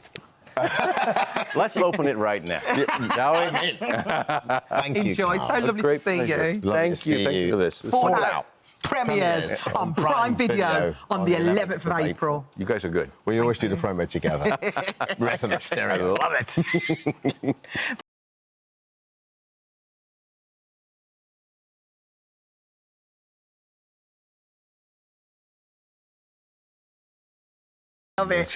Daniel joins us now. Lovely to see you. Lovely to see you. I've just told you, but I've never laughed so much alone on my own watching a series than watching The Gentleman. If you've not seen it, seriously, it's one of the best. How much fun did you have filming it? And I heard you actually met Guy Ritchie for the first time in a chicken suit. That's right, yeah. Well, they brought me down to set on my first day. I was looking at the schedule going like, this is a bit weird, like this scene in the middle of the day. And in retrospect, I think it was a last opportunity for him to sort of cast an eye over me, give me the once-over. So they put me in the chicken suit, take me around to he's got this amazing sort of vintage Airstream trailer. Someone knocks on the door. The door opens, like a plume of incense smoke comes out, and he's in there playing, you know, that steel guitar on the cover of the Dire Straits, like strumming one of those. And for some unknown reason, it was already. I'm like, all right, cool as well. Yeah. And then I don't know what possessed me. I guess I knew I would be here one day telling this story, but something inside me said I should say something funny, and I just said, "Did someone order a massive cock roll?" Very good. And he just sort of, like, I could see his eyes darken, and he just went, "Yeah, you're in great shape, kid. You're in great shape. Great shape, You're in great shape." Not bad. Yeah. So was that your first scene? No, that was my first time meeting him because we hadn't sort of But met why was you up in the chicken outfit? Well, that's what I mean. They just brought me down to say, I don't know. I think it was just sort of parade me in the chicken suit and give them one last chance to find me. Like, the chicken suit is obviously iconic, and if you haven't seen it yet, the chicken scene is iconic. But the rest of your style's pretty on point. Like, you've got some great outfits. Yeah. Banging outfits, yeah. It's such a great part, Freddie, because you are the man-child of this minor aristocratic family, right? So, but you should be inheriting everything, and you get passed over because you come with your issues, and then basically it seems to be like a lot of the plot lines are centred around your actions, I suppose, and then tidying up around you. Yeah, I suppose particularly in the early parts of the series, I guess it's this idea of a guy who's just born into ultimate privilege, and you know. There's no better way of displaying that than, like, he'll walk around in his jimmy jammies with his flat cap on backwards, just assuming that he's going to inherit this dukedom. Yeah. It's been ordained since, you know, this has never happened before. It's the law. It's the law. It's primogenital is what it is. And, you know, and so the moment that rug is pulled out from underneath him, sort of chaos ensues. And I think it's fun to see someone stripped bare in that way. Not literally, although, you know, close at points. Almost. Can I just ask, is that scene where you slipped in the chicken, was that real and they kept it in? That's right, yeah. I thought so. I know, it was the first one. I was psyching myself up because I'd sort of... The way Guy Ritchie works is like, he'll pretty much give you, like, the beginning and end of a scene, and then what happens in the middle, So you really slipped and you thought, do you know what, I'm just going to keep that in? Because you remained in character and carried on. Well, they called cut, annoyingly, and we were all like, no! That was... Yeah, but they managed to keep it in. I'm glad that they did. It was so good. Hang on, so the start and the end of the scene is structured. So what about the middle? So are there lines in the middle of this? Sometimes, and then sometimes, you know, you come into work... Give you a couple of notes and you'll go, be a bit annoyed or... Exactly, yeah. You're going to need to say something to make him terrified, and then I kind of, like, say something, and he goes, no, that's rubbish, something else. And you just rattle through a couple of options, and then sometimes... That wouldn't suit everyone, I suppose, right? It wouldn't, but you kind of get used to it. People were saying to us, like, don't learn your lines. Everyone who'd worked with him before, don't learn your lines. Really? It'll just screw you up. But and I was like, I can't do that. And then, you know, a weekend, I was like, OK, I'm not learning anything. And then every now and again, he wouldn't change a word. Yeah. And you're all in the corner like, I don't know the line. Oh, good God. Learn the line! Oh, no! But you come from a contemporary theatre background anyway, so improvisation, spontaneous, you're used to that, right? Well, that makes me sound much more impressive, highfalutin than is fair. I did do a contemporary theatre degree at Lancaster University, which was like... I thought contemporary theatre was going to be, you know, a Royal Court, Donmar warehouse kind of vibes, and I turn up there and I'm like, oh no, this is like Dutch dance troops rolling around naked, like throwing feathers and blood at each other, or someone coming up to a microphone going, sort of mid-century play. Yeah, totally. I was thinking like 80s, you know, in-your-face theatre. No. But you know, if you can't beat them, join them. Yeah. What is it like to be part of a series that's obviously got so much heat behind it? And I mean, everyone obviously, you know, knows the Guy Ritchie and his work.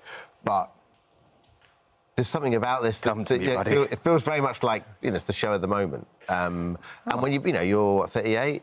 I'm 38. You've been at it a while. You're a big star now. You've hit it. I'm not a spring chicken anymore. I see what you're saying. Say again, sorry. I totally... Well, is it kind of lovely to be part of that? You know, you're doing a show that's a hit. It is. Now people are recognising you in the street. Is that kind of good? It is. Is it disconcerting? Is it? It's disconcerting when, like, I've had, you know, walk past some builders who squawked chicken noises at me the other day. But then again, I think it kind of means that people are connecting with it. Do you know what I mean? It's because they've enjoyed it, and you always do this stuff because you want people to see it and you want people to enjoy it, and you always think it's gonna... everything you make is going to change the world and cure cancer, and then it comes out and you're like, all right, maybe that didn't pan out, that one. Good cast as well. Great cast, you knew Theo James from drama school, did you? I did. We'd been to drama school together. So what was it like, just being back together again? Well, it was cool. I knew, you know, I knew that he was a good guy, and he knew that I was an idiot, and that was some degree of sort of comfort. It worked. Yeah, it was funny getting... The last time I'd seen him, I've told this story already, but it bears repeating. He was... I'd gone to a party at his house at drama school, and he... I was very pretentiously playing chess with someone I remember in the living room. And he came... cap on backwards. Yeah, exactly, in a kind of, like, in my head, like, probably in a smoking jacket, just, like, I don't know, quoting beat poetry or something. And he sort of came in and was like, oh, bit of chess, huh? OK, well, people will be arriving soon, guys, so, you know. Then, like, an hour later, he comes in more drunk, like, still playing chess? Guys, there's a party happening in here. Another hour passes, and he comes back in, like, roaring drunk. Just claps the chessboard together, tosses it across the room, and is like, stop playing chess! And then the next thing I see him is like, everybody else is just, their faces up against the glass of the, there's a sort of backyard, and Theo out in the garden just letting off fireworks from his hands. So he was... Not a chess guy. He was not a chess guy. Thank you. Thank you so much for joining. The Gentleman is available now on Netflix. Catch it. Thank you so much. Thanks, guys.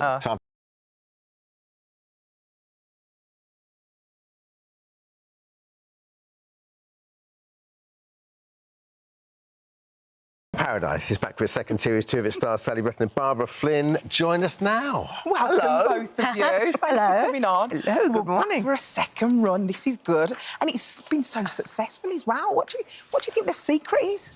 I don't know. I think we're all very jolly, and we have a puzzle every week, and Chris solves them absolutely brilliantly. He does. And we've got lovely scripts, and once or twice we go to work on a beach. It's all right for some What can be worse? Barbara, I mean, the series was on for umpteen series, and suddenly it relocates back to Cornwall, and she thinks she's going to the Caribbean. Well, it's not. I mean, it is of course connected, isn't it, Sally? But it's quite different. It is quite different. I always wonder. Got the same magic. Yeah, it must have been lovely. Obviously, Sally, you did do the Caribbean. Yeah. For the first 2-3 weeks, is it wonderful? And then do you miss home? No, because I was out there. I think I was only out there for about 4 or 5 weeks. Yeah. Perfect. And I didn't get any sort of hurricanes, and I didn't get any of the bad weather. I think I just got it just at the most perfect time. So no, I didn't. I had an amazing time. Oh, wonderful. Well, tell us what we've got in store, because I know your character had a bit of a rough time last time, but things are looking up for your character this time. Yes, things are brighter for Martha. So we're following them on their journey to find out what family means for them. And so they're exploring fostering, and they're right at the beginning of that journey, and very nervous about it, and want it to go well, and want to be good at it, and they just have lots of love to give, and they're hoping they can put it there.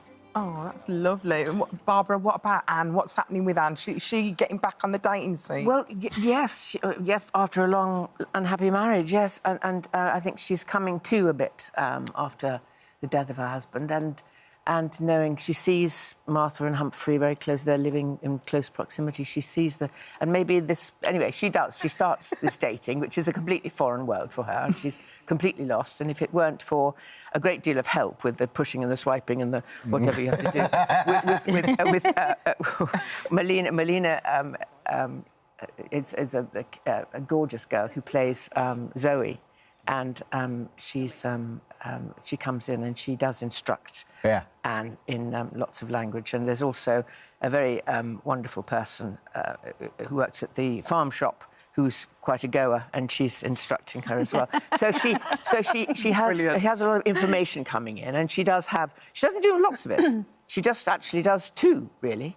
And but what, she does 2 men? No, she just meets 2 men. Two connections or whatever. Oh, okay. What are they called? Anyway, we're not. It's completely not my thing either. Match 2 matches. That's it. Strike, whatever. And she does actually eventually hook up on the second date with Richard, who is played by Peter Davison. And I mean, you've got to be happy with that. Well, I know. Well, Peter and I go way back. We go way back to Very Peculiar Practice. How way back are we talking? Well, there's a series. I was doing Beiderbecke and Very Peculiar Practice one year, and Very Peculiar Practice was written by Andrew Davis, and it was a very anarchic, wonderful thing about a medical practice, on a very poor medical practice on a university campus.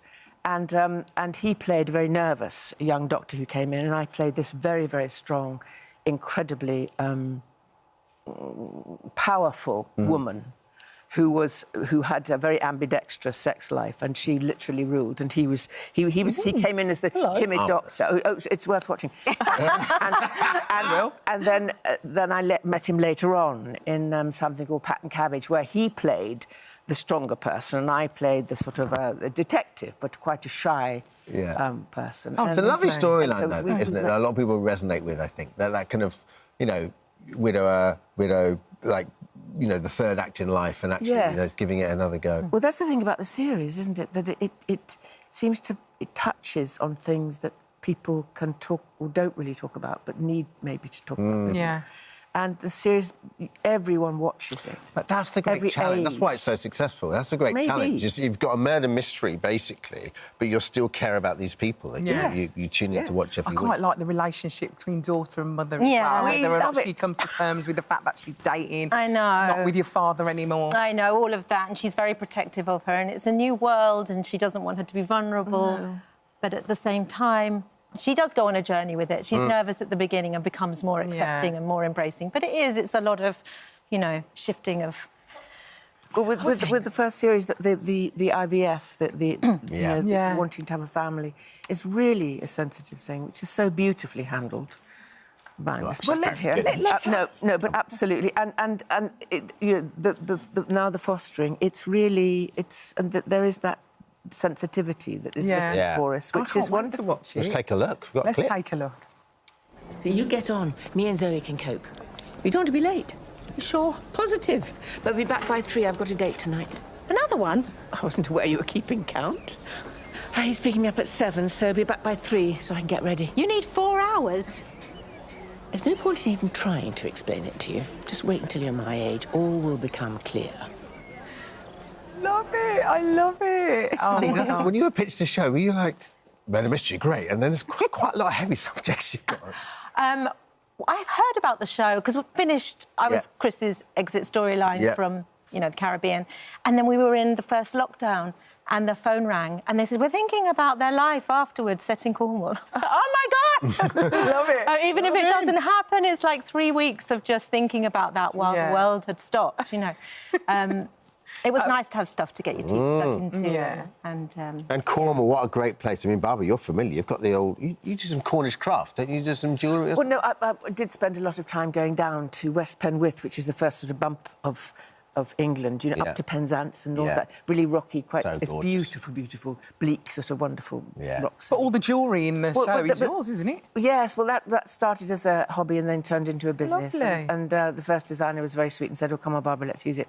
And so I've been very... Before we let you go, have either of you ever played in that theatre down there, or the open-air theatre? Oh, no, I haven't. No, but I've seen many shows down there, because Linus kind of grew up... So beautiful. Unbelievable. Every summer. Well, listen, Beyond Paradise continues 8 p.m. Friday, BBC One. Catch up all the episodes on iPlayer. Sally, Barbara, thank you so much. Thank you for joining us. you. Thank Lovely. you. Thank you.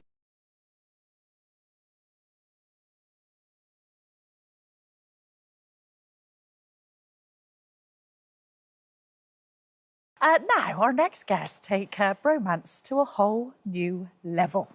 Staying Relevant, the podcast with 2 bestest buds in the game. Show you what we're doing. Which one am I supposed to be? Which one do you want to be? Neither. You've lost it. We never had it. We had it. Have I got to do the whole thing like this? I love you so much.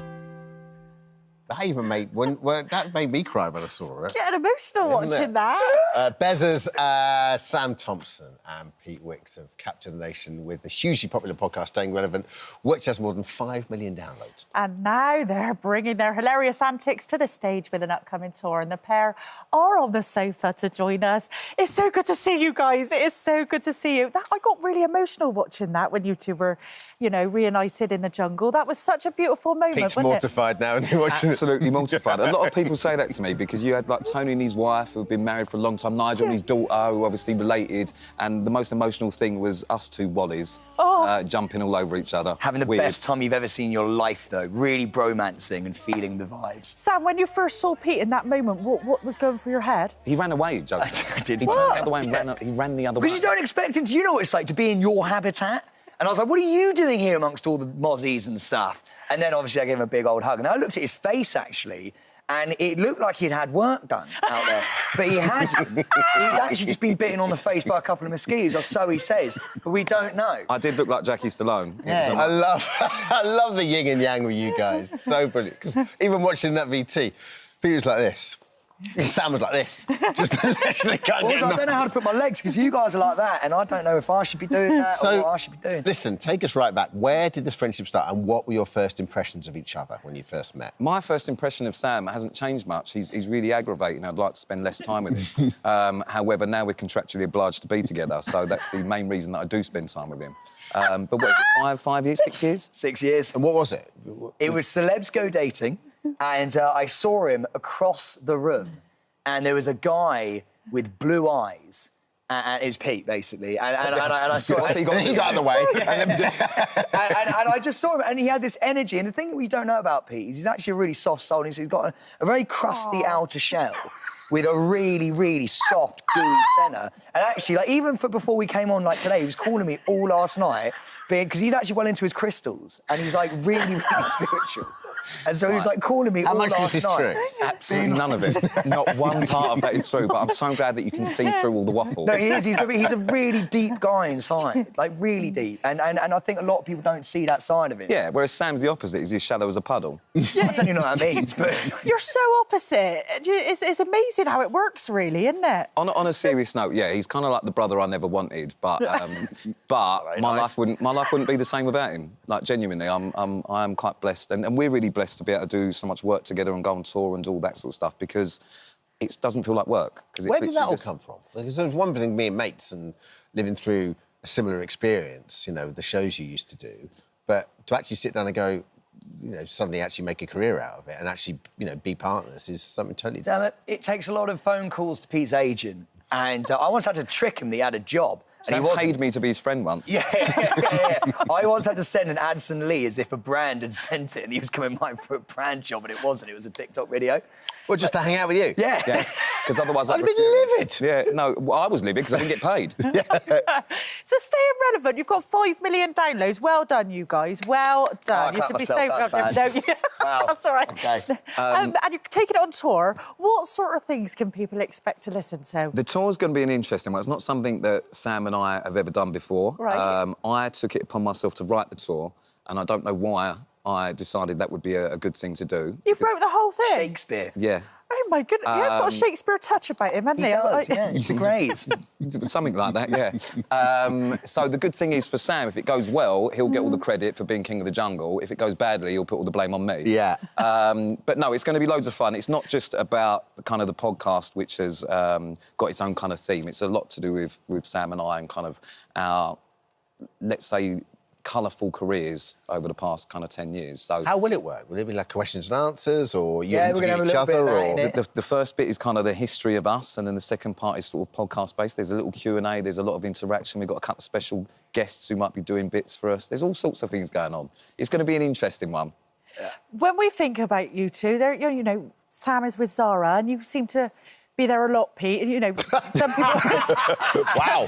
People might say, you know... Put any punches there, did you, Yeah, Josie? no, You're sad and lonely. Some people might say, you know, maybe you feel like a bit of a third wheel. Do you ever feel like a third wheel? Or does No, not at Zara all. ever feel like a third I wheel? think Zara does. Oh, really? Zara's the weekend wife. So I get Monday to Friday and I let her have the weekends. She's kind of the bit on the side, and people would think it's the other way round, but it's not. That is so hilarious. We're like a throuple, really. And Are you? Say that Oh, on really? We're not a throuple. No, but like... That's why we're not. You heard it here nothing like first. that. Yeah, but like in terms of not in an intimate way, but Oh, cool. in a friend. We just love each other so much, and we enjoy working together and really sort of like I've ruined this now, haven't I? Yeah, you No. made it weird. Everyone's just thinking throuple. Do you know what, Sam? But you speak so highly of Pete, and in the jungle, because Pete has only got to look at a lady, and you are, you know, you're together, aren't you? And you were going. He's not like that at all. He's not like that at all. He's got this reputation. Quite shy. Really, you're not anything like your reputation, are you, Pete? No, listen, I've obviously had a bit of a career where I haven't got the best reputation when it comes to women, but I'm old and decrepit now, so I've really slowed down. So yeah, I'm actually quite a nice person, but people just don't believe it. I get linked to everyone. Everybody, you Yeah, actually... it's your turn next. Oh, right, OK. Yeah, mystery don't woman. look at me too Been on long. the sofa. He got linked to his mum once. Yeah, my mum was my mystery... Honestly, I took my mum to an event and came outside and we were packed together, and next day it was Pete seen with Mystery Blonde. We're a close family, but it was very weird. So, yeah, anyone, literally. And if people are tuning into the podcast for the first time, what can they expect? What is the format of it? Chaos. Yeah, but you know what? The way it came about was the idea was two ageing reality stars who do stars like that who are basically sort of watching their career, like other people fly past them as we're getting a little bit older, and it's sort of like I think some people still think that it's kind of glamorous, and there's just hardly for you guys there is a lot of when you hit the top, but like you know on the down way, in the gutter it's not so great. yeah, and there's so much to talk about. There's like a massive curtain that we want to show people behind because it's funny. Some of the stuff we've done is absurd. Even coming on here is pretty awesome. Well, Sam, Pete, good luck on the tour. And you know what the lovely thing about you, Sam, is you don't realise how amazing you are. You don't realise how special you are. You've got a magic about you, and together you're just perfect. So, Lovely thing about you, Pete, is you know how great you are. Yeah. But you are. Yeah, thank you. Sam and Pete's podcast, Stay Relevant, goes on tour this April. Thanks, gents. Thank you so much. Thank you very much.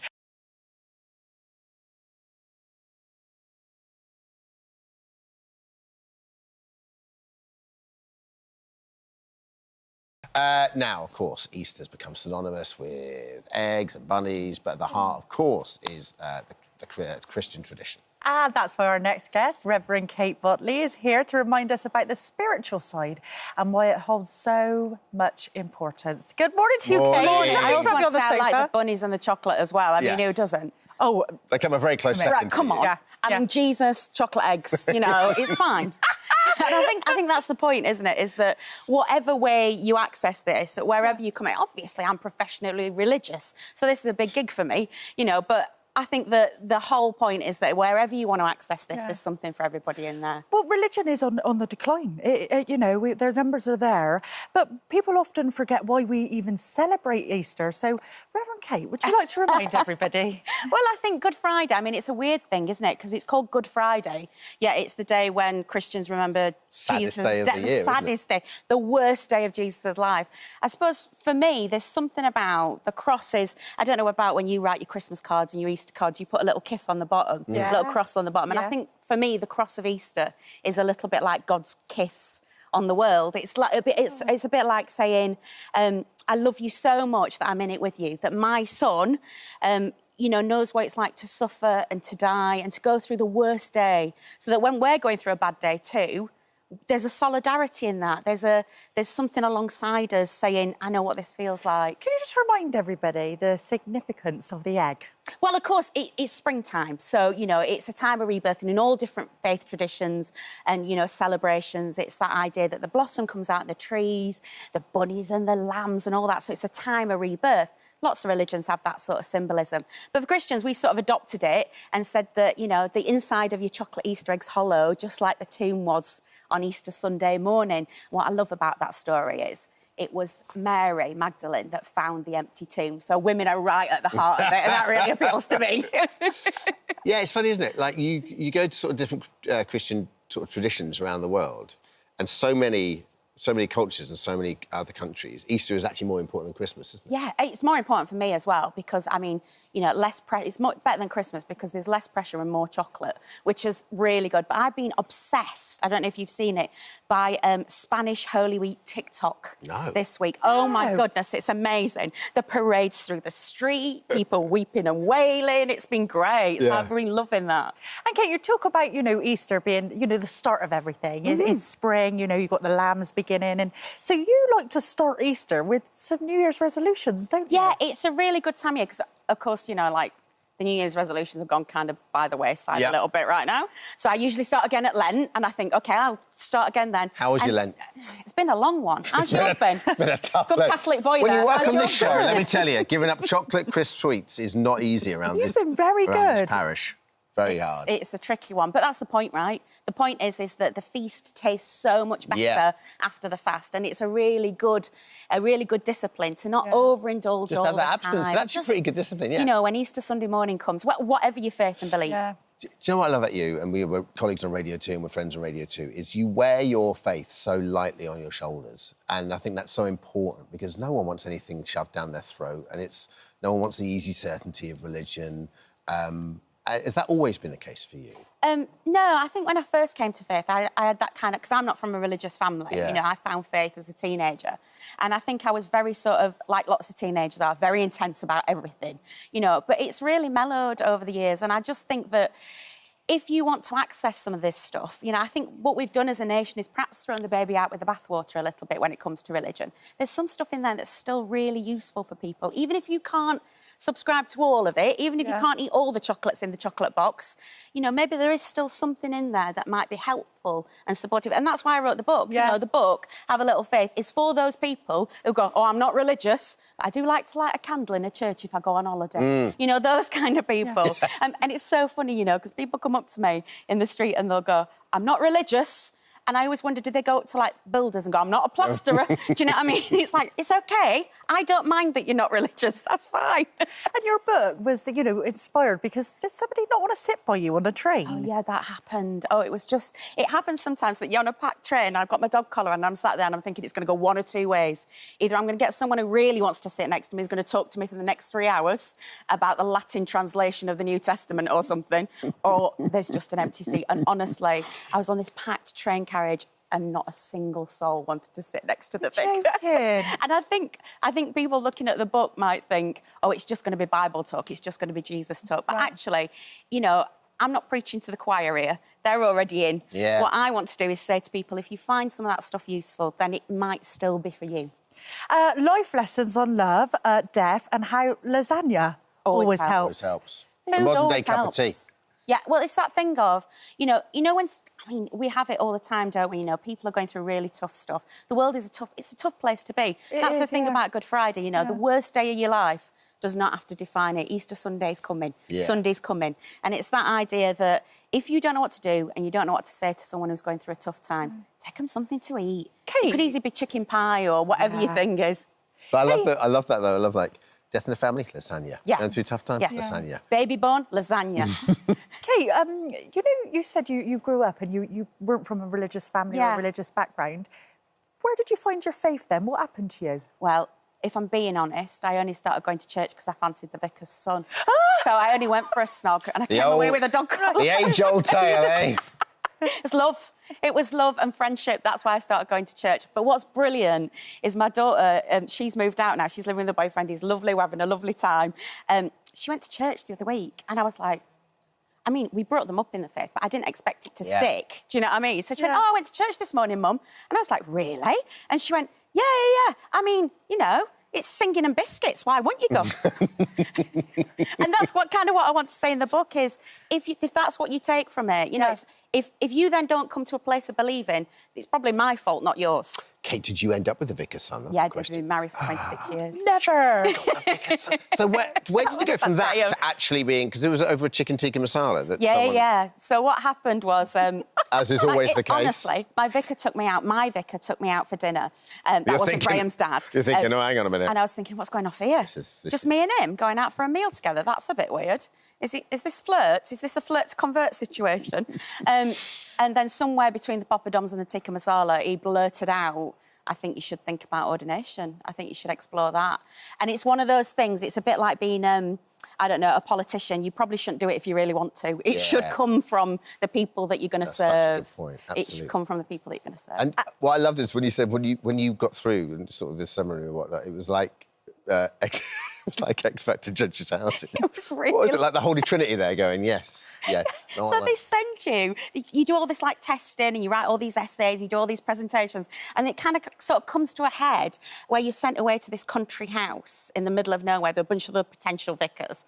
And it is like the X Factor Judges' houses. They watch you eat your breakfast, they do psychometric testing on you, and you're still not certain whether they're actually going to ordain you at the end of it. But it seems to have worked out. And then does Bishop of Canterbury go, it's a yes from me. It's exactly that. It's amazing. I always loved Joe's. Whenever Kate came down on the radio, whenever she'd come down on the Saturday, I always tell her story. Yeah. Basically, we'd coincide pause for thought, which is the moment where, you know, you get different people of other religions or faiths or even, you know, no faith, just coming down, giving you pause for thought on the radio. But hers would always coincide with she was in trouble with the bishop and she had to... I was like, where are you off to now? There would be some disciplinary hearing about, you know, being naughty in a sermon It or never something. got that bad. They were always very kind. And I think that's one of the wonderful things that the church has done is they've kind of given me a freedom, you know, to do Gogglebox, to do some things that are a little bit out of the box. But the book was a joy to write, an absolute delight, and I hope that it's helpful for some people. The chapter on death is the one that I'm most proud of, and I hope it's got some tools for people to be able to use. Well, have a little faith. Can I keep this one? Yeah, of course you can. Oh, I'll sign lovely. it for you. Thank you. I mean, that'd or be not. lovely. You might want to give it to somebody else. You might want to, like, read it and then re-gift it. No, well, you can't re-gift if you've signed it, so I'd love that signed. We have got a little present for you. You? Oh, yes. Oh, yes. Oh, my goodness. Look at this. It's all very dibbly, isn't it, there? I love it. It's pure dibbly. I mean, I'm a real one, though. We know you adore a Kit Kat, specifically a Kit Kat Chunky, is this correct? I mean, this is my thing. When I'm having a bad day, I go and sit in the downstairs cupboard and eat 2 Kit Kat Chunkies, and it resets it completely. So that is an absolute treasure, and I will share that. I won't eat it. Well, I might eat it. What's the thing? When are you allowed to have it? Sunday? I would say sunset on Saturday night is when the vigils start. Important to know. A big happy Easter to you. Thank you so much. Thank you so much for having me. You're a joy and a delight. You've been a joy, an absolute joy.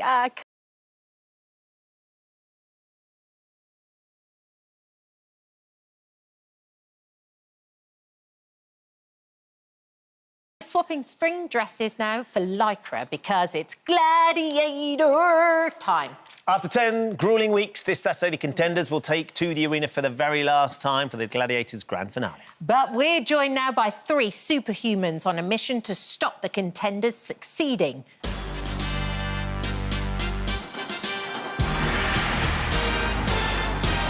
First up, she's striking and indestructible. It's Diamond! And next up, at 6'5", you wouldn't want to get in his way, it's Giants!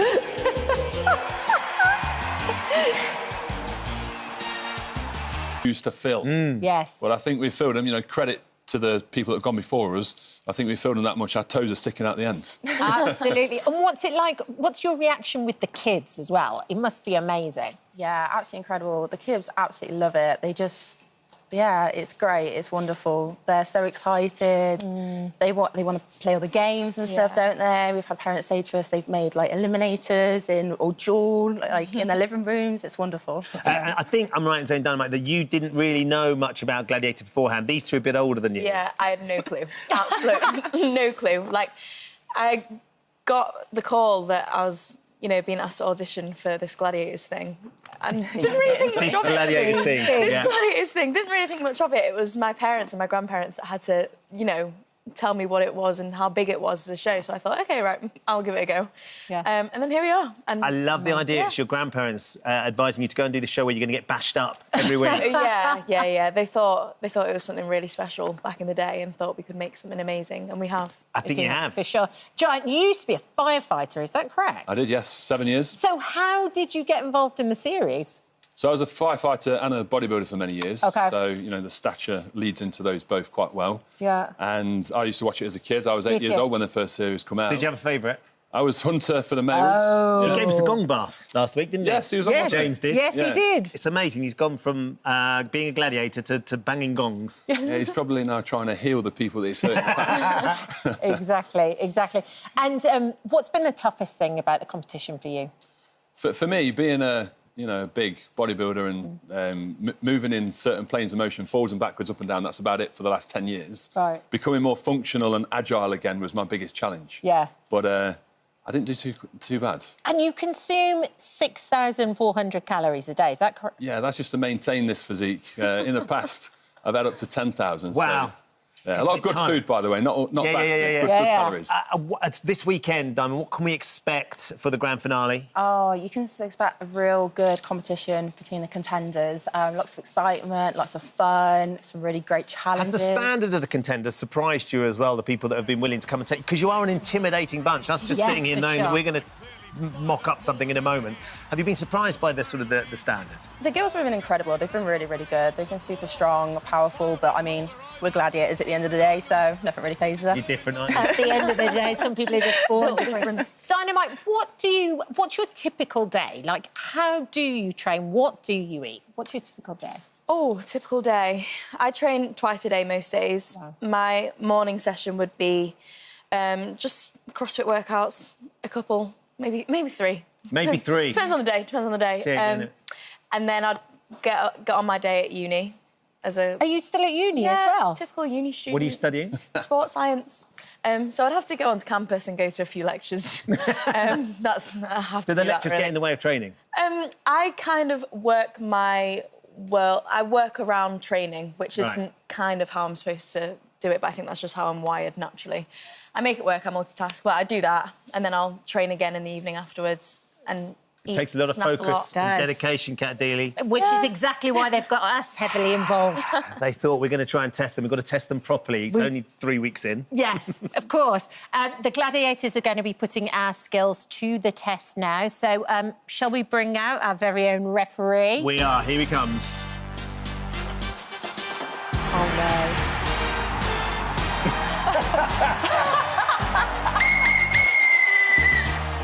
This is no mock-up. This is the real thing. Yes, I am armed with a whistle, and I am your referee. Cat And Ben, you better get your helmet on as you're both about to face a gladiator in a game of... It's time to meet up. Okay, let's Are you ready? We know she's a good game of wonky donkey. Let's hope she doesn't go wonky today. Contender ready? Okay. Gladiator ready? Yes. 3, 2, 1. Go on, Cat. Oh, shit. Go on, Cat. Come on, Cat. Oh!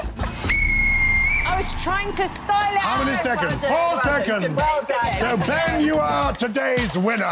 Thank you very much. Well But done, for style, Cat won. Thank you. Style won.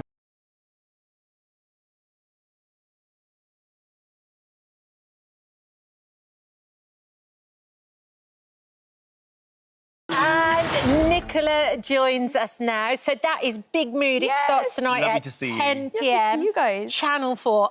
We loved watching it. It was Thank like you so much. You just didn't know what was going to happen next. From the moment your character, Maggie, turns up on the scooter and goes free, was that fun? It was really fun. We filmed that in Ridley Road Market in Dalston. And a really weird Bridgerton connection with that scene. Corey Milcreast, who plays King George in Queen Charlotte, was there that day.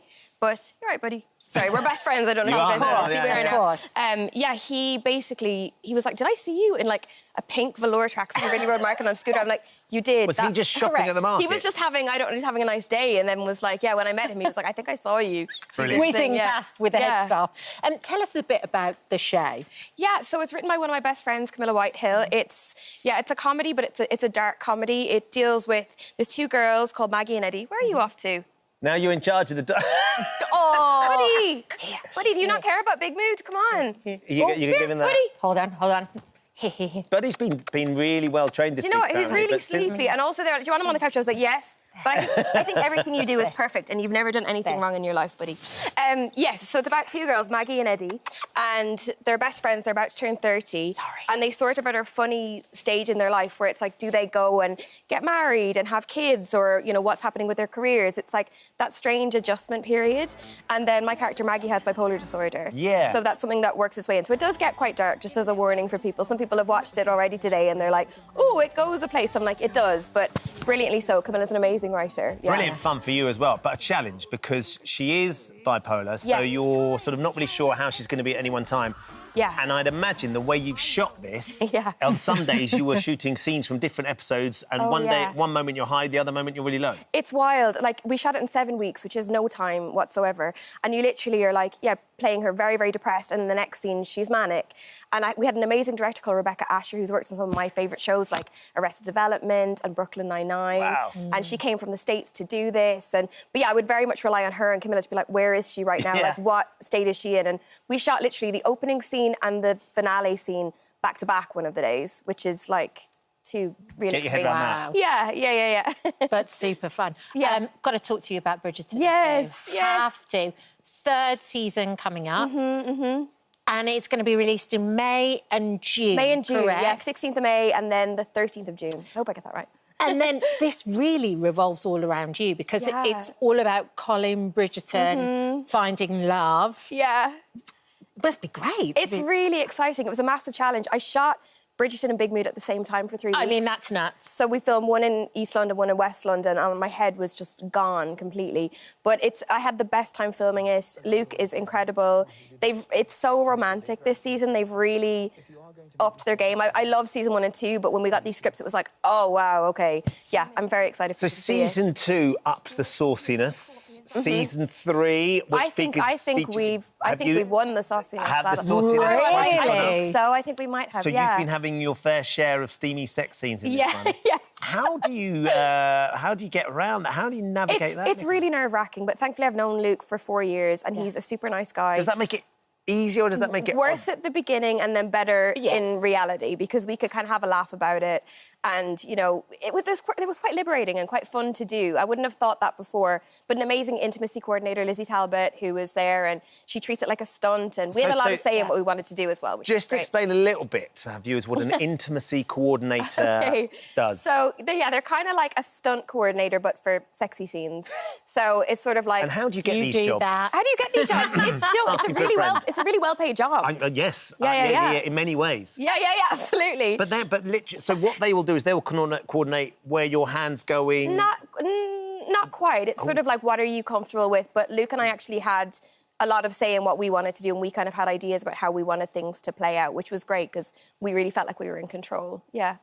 I mean, yeah. And have you met Julie Andrews? No, I haven't. I really want to. You share but it the might role. be too Yes, much, you though. do. But yeah, if people don't know, if they're like, what do you do? I can just say, like, I job share with Julie Andrews. Because that is the truth, you know? She is the voice of Lady Whistledown. She is. Of course. But you've not met... I mean, We've never met. How does it feel knowing that the two of you are connected with this incredible It's incredible. I cried when I found out she was cast because they told us, they said, it's someone really iconic, but she is...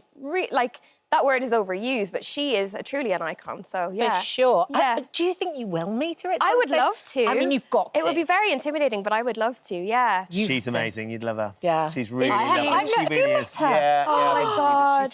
She's just everything you want her to be.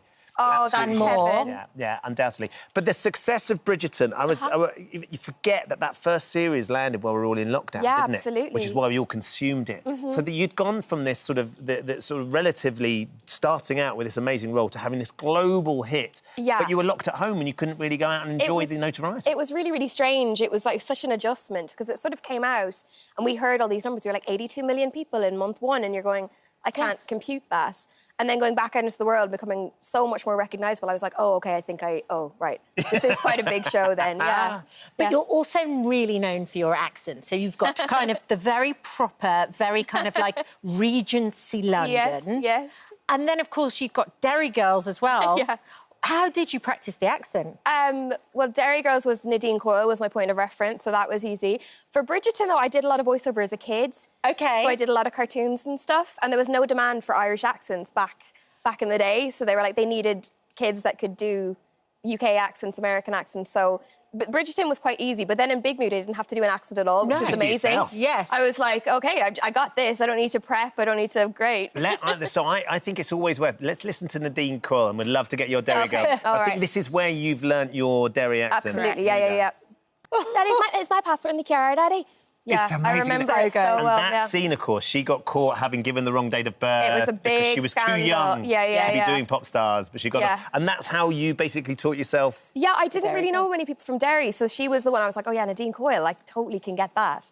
So yeah, I watched a lot of videos with her, but she was like, it's not a good impression. I'm like, oh, I'm not an impressionist. I can't really do impressions, but it was a good starting point for me. For the accent. And we've got to talk about Barbie as well. Yeah. Must have been an incredible experience. Insane. I love Greta Gerwig so much. I've loved her since Frances Ha. Just everything she does is magic. I auditioned for it, and then it was filming. It was going to cut into Bridgerton filming, so it was basically like, we don't think you can do anything in this movie. And they were like, but would you like to do like a tiny bit? I was like, I obviously will do a tiny bit. Yes, that's crazy you would even ask. And it was just incredible to be on that set with all of those people. Like the day I went for my costume fitting, Ryan Gosling was there shirtless. No, was he about to do the big Ken? He was doing that on the car with the fur coat and the Did you meet? I met him at the premiere. Okay. But I was too intimidated that day to speak to him. At the premiere, came up, shook my hand, gave me a kiss on the cheek, went, you're great in the movie. And I thought, you don't need to do this. You're Ryan Gosling. You need to talk to me.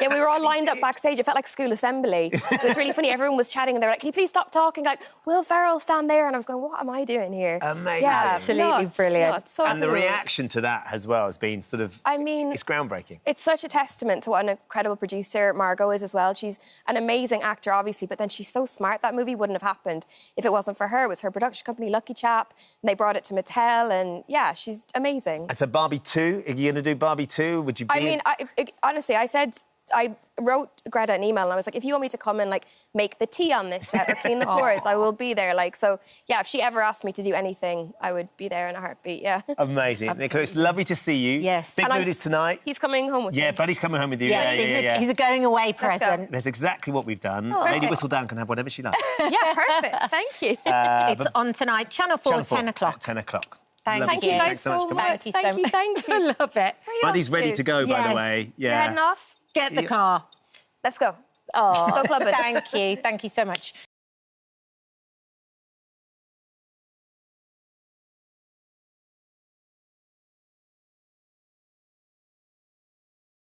Joins us now this morning. Good morning. So lovely to see you. Lovely to see you. We'll get on to the brilliant Ben Cat in a minute. We'll get on to the happy stuff. I'm slightly nervous about getting there, so we'll stay with this. I want you to tell me everything. OK. Kate, we've lived this for the last 4 years together. Yeah.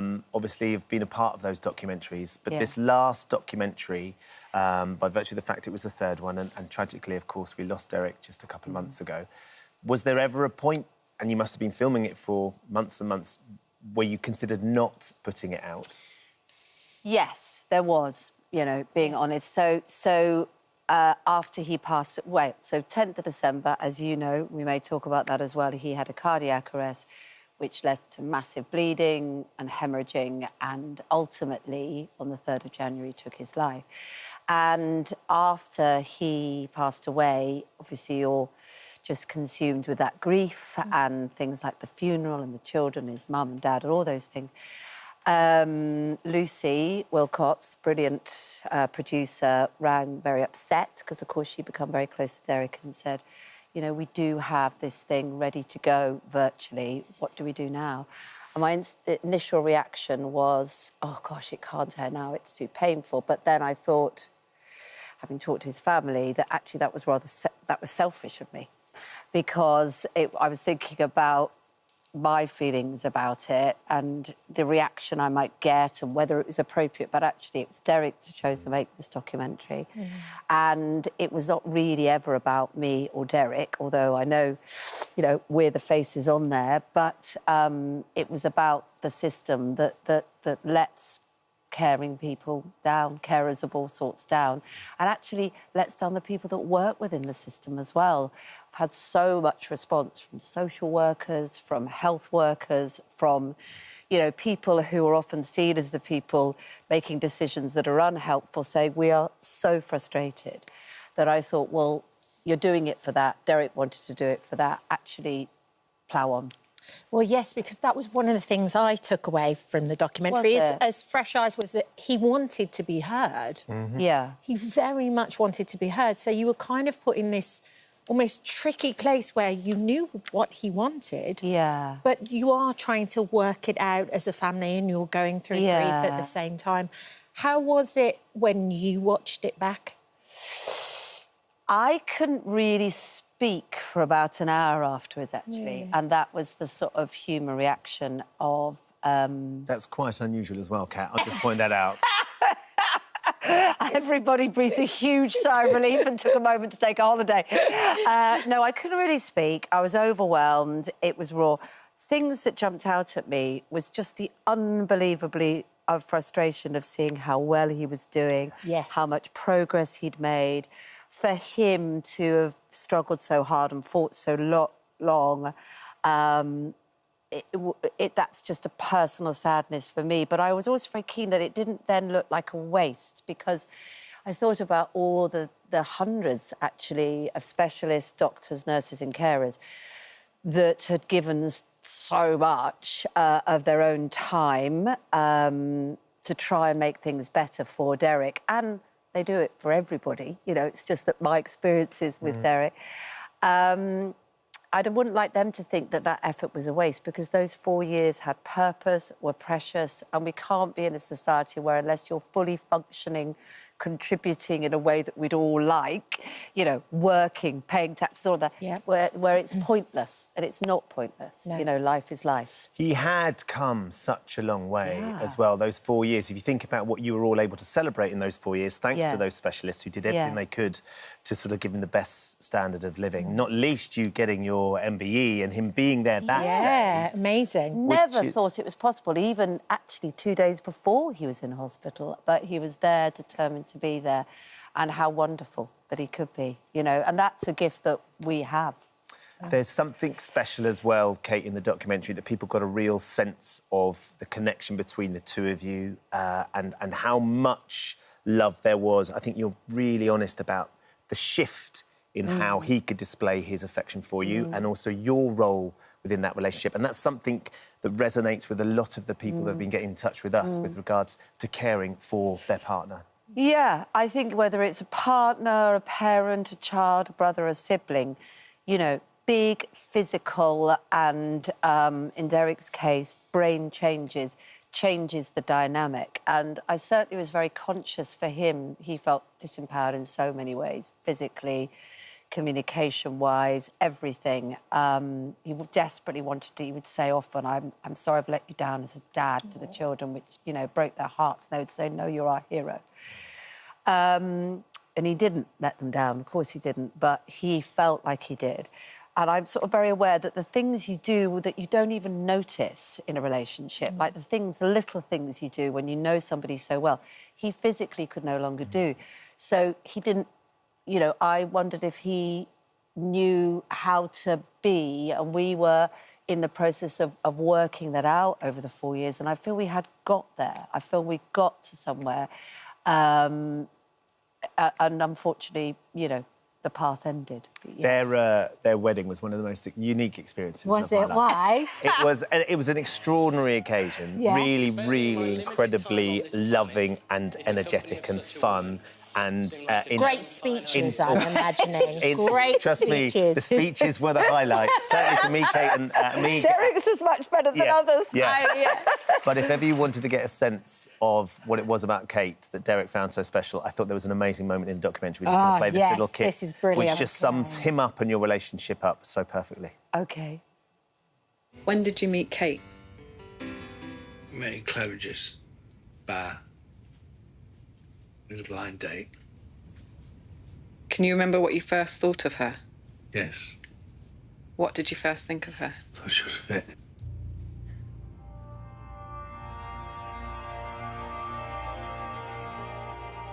What else did you think about Kate?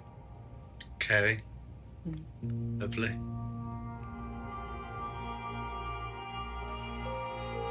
Did you know you wanted to marry her? Yes.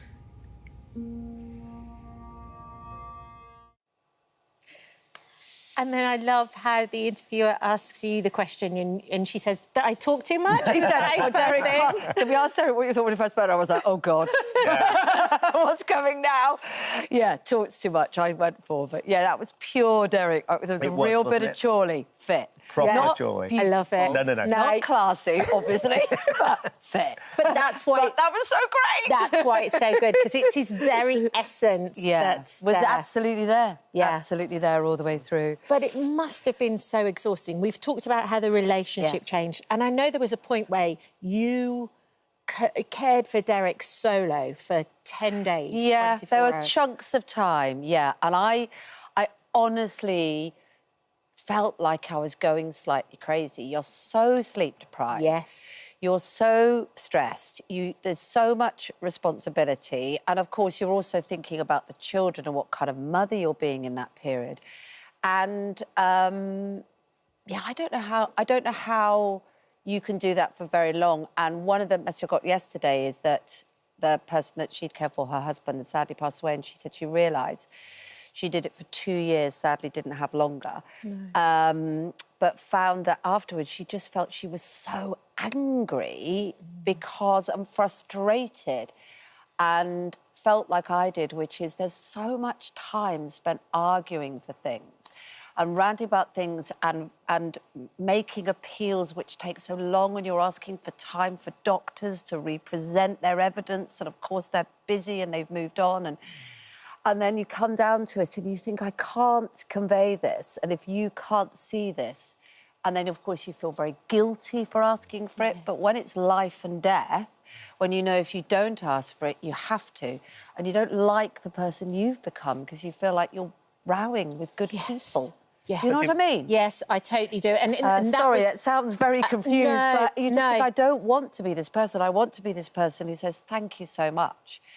But you're doing it on behalf of the carers who go, we need you to speak for us. And actually, that was one of the things for me for the documentary. You were so honest about that. You were kind of drowning beneath this paperwork and trying to juggle everything at the same time. Not just the paperwork, though. Now, obviously, I was aware of this as we were going along. And you were helpful. But it's the debt as well, Kate. You have been sunk into hundreds of thousands of pounds worth of debt in a desperate attempt to offer the care you could for Derek. And you are in a privileged position compared to all of those carers. There were some amazing carers in the documentary. Absolutely. And I wonder how you balance those two things up now. You know, the fight to get all that care for Derek. Sadly, Derek's now gone, but you are left with this legacy of debt, which you are still going to have to pay. Yeah, and I will pay it. I will pay it, absolutely. And I don't regret it. I don't begrudge it. And, you know, it was the right thing to do. Of course. It was the right thing to do. You have no choice. No, you have no choice, you know, and... but I think that, you know, it is... You know, people... I was lucky because I had a job where people understood and gave me time to rush off to hospital a moment's notice or be around or go to the appointments or be there to care. You know, there were times... There was one time when they cancelled the care, which turned out to be a mistake, one evening, just before I came onto GMB. You were on the next day with me, and I had to ring Paul Neil Thompson, the editor, and say, I can't come in because I don't think anyone's going to turn up. And all they said at the time was, we'll call an ambulance and take him to hospital and leave him there. I mean, GMB didn't say that, let me be very clear. No. They said, do what you need. But that was the unofficial, official advice. They said, this is all we can tell you to do. Now, in the end, the carer did turn up, even though they didn't know they were going to get paid. Oh, wow. Because they came, because they turned up. And that's the people that you're dealing with. You know, they're travelling a long way, they don't always live near you. They came. And for those that are professional carers that are doing it on their own, you know, it's a massive thing. And I don't even think it's political, really. I think it's all of us. We've just got to realise that we have to make this a priority. Because as a society. As a society, we have to, because we're all going to get sick, we're all going to be vulnerable, we're all going to need it, or be the person doing the caring, probably both in a lifetime. And so we have to find a way of making it important enough to us, apart from when you're in it. Yes. I think and then it's all you think about, you know? Yeah. An amazing thing happened last night watching the documentary, because I was following on social media and the reaction from people suddenly understanding your motivation and Derek's motivation for wanting to make this documentary. There had been quite a lot of criticism, though, that people angled towards you in terms of sharing this story and how you've shared the story. I wonder how you've processed that, Kate. Well, I think people are probably a bit bored of me, frankly. I think they're a bit bored of me banging on about the same thing, it seems to them. And I understand that, really, and I don't think I would have made a third one because, you know, if it hadn't been that Derek wanted to. But I'm glad I did, because what I've now realised is that people say, oh, just because you're on the telly you're talking about this. Yeah, actually, because those other people can't. Yes. They don't have a place to talk about it. Yeah, and they're saying to me, please don't give up, because I can't tell anyone other than myself in the mirror or my long-suffering friends who also can't do anything. So I sort of have to, and I'm sorry about that. And I hope that if people do watch it, I know you can watch it on ITVX, then maybe they will see that it's coming from a different place. It probably just looks like, oh, for goodness sake, Kate, stop going on about your own problems. There's enough problems in the world.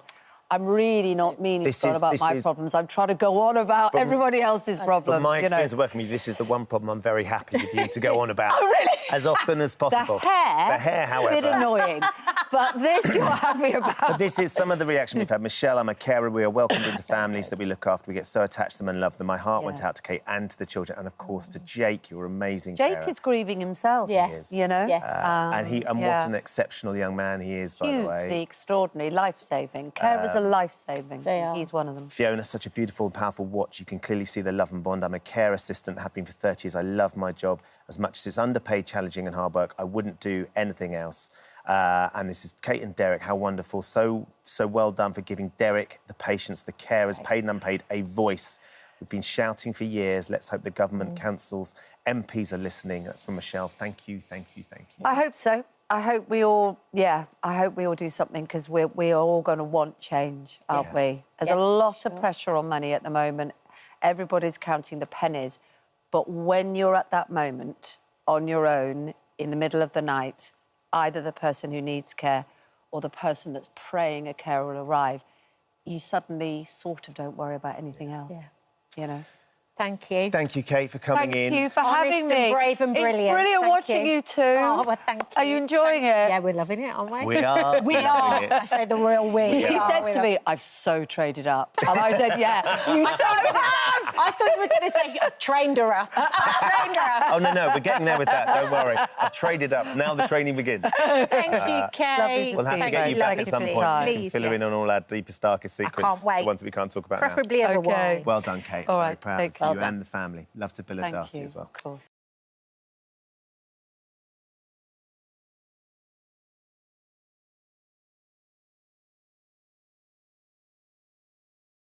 She's here with us now. Gosh, I haven't seen. I know I can't see anybody at the moment. Yeah, I haven't seen any of that, so that's quite interesting. Anyway, carry on. You've not watched anything back then? No, I'm not going to. Not for a long time, even if then. Really. Why is that? Well, I don't want to embarrass myself and sit on the sofa feeling ghastly on my own, and I don't want to delve deep into anything that. Well, I just don't want to. You didn't embarrass yourself. No. You were absolutely sensational. Honestly, when I heard you were going in, my jaw dropped. Why? Well, now. We've worked together in the past. We have. Fern, on many occasions. And I can remember we hosted a show up in Manchester called Soapstar Superstar.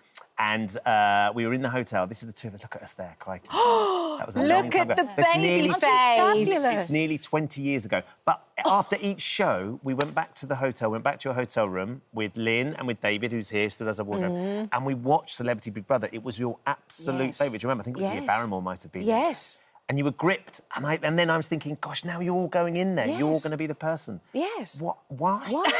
I know. Well, after 20 years, isn't that amazing? Yes. And I surprised myself by saying yes. The invitation came, and I thought, well, that's not an immediate no. Isn't that odd? Yes. And so I said yes. And then obviously everyone asked, why are you doing it? And I thought, well, I could do with an adventure. I haven't had an adventure for a little while. Yeah. And you know how sometimes you just need to challenge yourself. And I quite like feeling uncomfortable sometimes. And I thought, well, I'll give it a go. Yeah, I always think it's good to do something that scares you, just a little bit, every once in a while, so you still feel human. Was it what? Because obviously you would envisage what it was going to be like when you walked through the door. Or you try and imagine. Was it how you imagined, or how was it different? Yeah, that's a difficult one to answer, because by then, before you go in, you are kept for about 36 hours. It feels like days on end. Yeah. In a hotel room with a chaperone, making sure... No phone, no watch, no television in the hotel room, no radio, no nothing. Oh, that's You're done. weird. No book. What do you do? Exactly. Oh. So I did sneak out of the door now and again and just walk the corridors. Yeah. But you're chaperoned, and the chaperone is lovely, and she's there to chat to you and bring you food and drink and all that. So I was already spaced out. You know what I mean? Yeah. It's already the game has started in all our heads. Yeah. By getting us confused. And then all of a sudden you're in your dress and in your makeup in the hotel, into a lovely car, to the studio. You wait a bit while everyone else is going in, and then you go in, and it's like, there's lovely AJ and Will, and you're walking up a ramp in the rain, and I'm thinking I'm walking up the inside of my dress because my dress is too long. And then you're in, and like, oh, hi.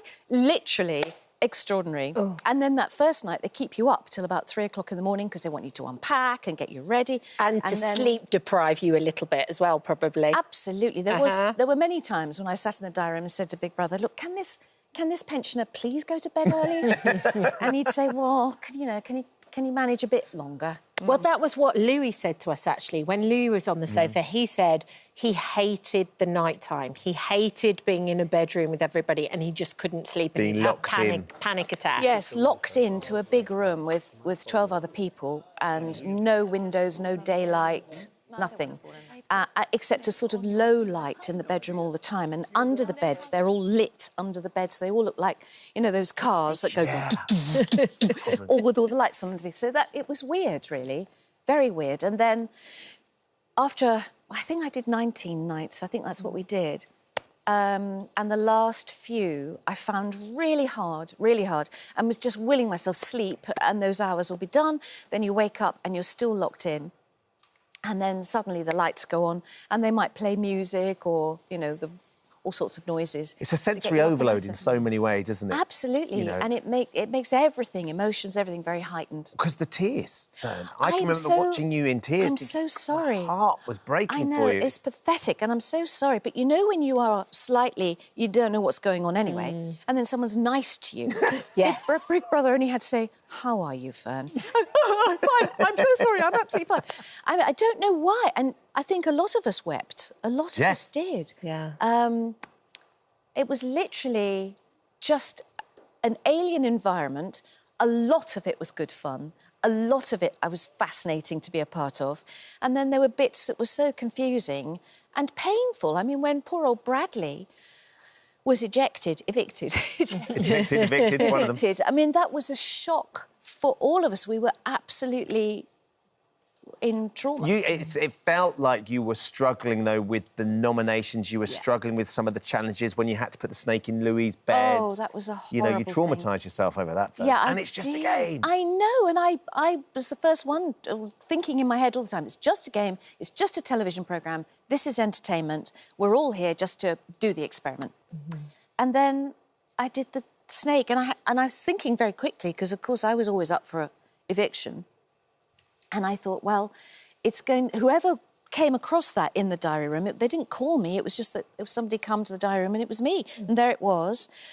And they told me, and I thought, well, it's going to be me or Louis, whoever was in here would pick. So I just was ruthless and said Louis, and was shocked that I did it. And then I wasn't allowed to tell the house, although obviously everybody had worked out that it was me. Right. And I was really, really upset. I didn't sleep well that night. And in the end, I went to Big Brother and he said, OK, you're allowed to tell them. So at least they could hate me, but at least I could admit, you know. And, of course, what does Louis say? Make me a cup of tea. And so I made him lots of cups of tea and took them to him in bed. I bet he didn't tell you that. He didn't. He didn't, because Sharon said to you when she left, look after him. Yes. How was it having Sharon in there? She is an incredible woman. She really is. I loved her anyway, but within the house, everybody just thought she was the bee's knees. I mean, she's fabulous. Tells it as it is, doesn't suffer fools, but is also very, very, what's the word, kind, caring, thoughtful. And quite self-deprecating as well, totally. Very kind of... Totally. Yeah. And she's been to there and back and back again. Yes. Yes, absolutely. How is Nikita in the house? Nikita is charming, absolutely handsome, gorgeous. Something happened there. We didn't get each other. Yes. And I accidentally said, I don't even quite know what I said, but he thought it was something to get at him. It really wasn't. No. Is that part of being in that sort of zone, that position? Yeah. And the smallest thing can suddenly feel like a really huge, enormous thing. You'll watch it back, honestly, you'll watch it back and you'll go, I can't believe everyone was making such a fuss about that. Just at that time for you, it felt so important. Yeah, it was a difficult one. I was just trying to explain that, because I think he'd already put me up for nomination and said, and he'd told me that it was because I went to bed early. I'd like to have done, I didn't. That I wouldn't do his gym sessions. Yes. Right. But, you know, I've had this shoulder replaced, so I couldn't do all those weights. So it wasn't that I didn't play his games. Yes, I did. And when he came out, he said, I'm sorry. And I said, that's cool, but I do all those things, don't I? And he said, yes, you do. So he had to think of something. Yes. You just try and justify to nominate, and that's absolutely fine. And then the awful game. We're running around with drawing pins. I mean, having to defend our big balls. I mean, it was crazy. Back to Alan and then, Titchmarsh again, yeah, well, why not? Let's think about Alan Titchmarsh for a minute. And then there was the crash and the banging of the head. Oh, yeah. And it hurt too, didn't it? It really did hurt. Yeah. And you know how you go, I'm fine, I'm absolutely fine. Yes, of course you do. Yes, I'm absolutely not... fine, I'm absolutely fine. And Nikita got me into the diary room and we sat and the medic came out and said, well, it's blunt force trauma, Fern, so you will feel a bit funny. And then I must just tell you, you're looking like you're wrapping up, so I'll just tell you very quickly. You know those eyes. I do. The medic also said, because I had to go and have a shower and get ready because it was eviction night, and he said, just have someone in the bathroom while you're in the shower in case you... And who accompanied me? David. David sat on the sofa while I was in the shower going, you're right, Fernie. He is the most adorable man. I'm hopelessly in love with him. Him and Bradley, Zizi and Marisha, just fantastic people. Fabulous. Expect an invite to Cornwall by the sounds of it. Yes, do you want to come? We'd love to. I'll be down there soon. There. You know you will. And you've got a new book coming out as well in October. Yes, this is what, a non-fiction. 11, 12? This is a non-fiction that's coming, and that's in October. And the next fiction one, which is number 11, is coming next spring. Is that about a group of people living in a house and being forced to do things? Yes. I thought it hasn't been done before. No, it's not. It's about a woman in a house, but that's it. It's not that, Can we just quickly, I know we're really out of time, can we quickly show a bit of you, Lay? The first time I hosted this show was with Fern. Let's have a look. Oh, man, alive! Oh, how gorgeous are we? Look how... What am I 2005, wearing? nearly 20 years ago. This was such an amazing moment because obviously I've been a huge fan and to get to host the show, I just look at how little you are. I adore you. Anyway, Oh. 15 years ago since I left the programme. Was it 15? 15 years ago. Is it lovely being Anyway, back? it's lovely to be back and well done, you two. Thank you very much. Very good. It was lovely of you to mention us in the house. Yes, it was. So Several beautifully. times, actually. Yeah. Thank you very much And it's indeed. great to have you. We loved it. You were brilliant. You've got nothing to be embarrassed about as well, by the Absolutely way. not. Sit and have a glass of bubbly and watch it. Oh, no. Like we did all those years ago. Exactly. Maybe one And some day. cheese. Oh, yeah, plenty There was of a lot of cheese. Yeah. Thanks, Beth.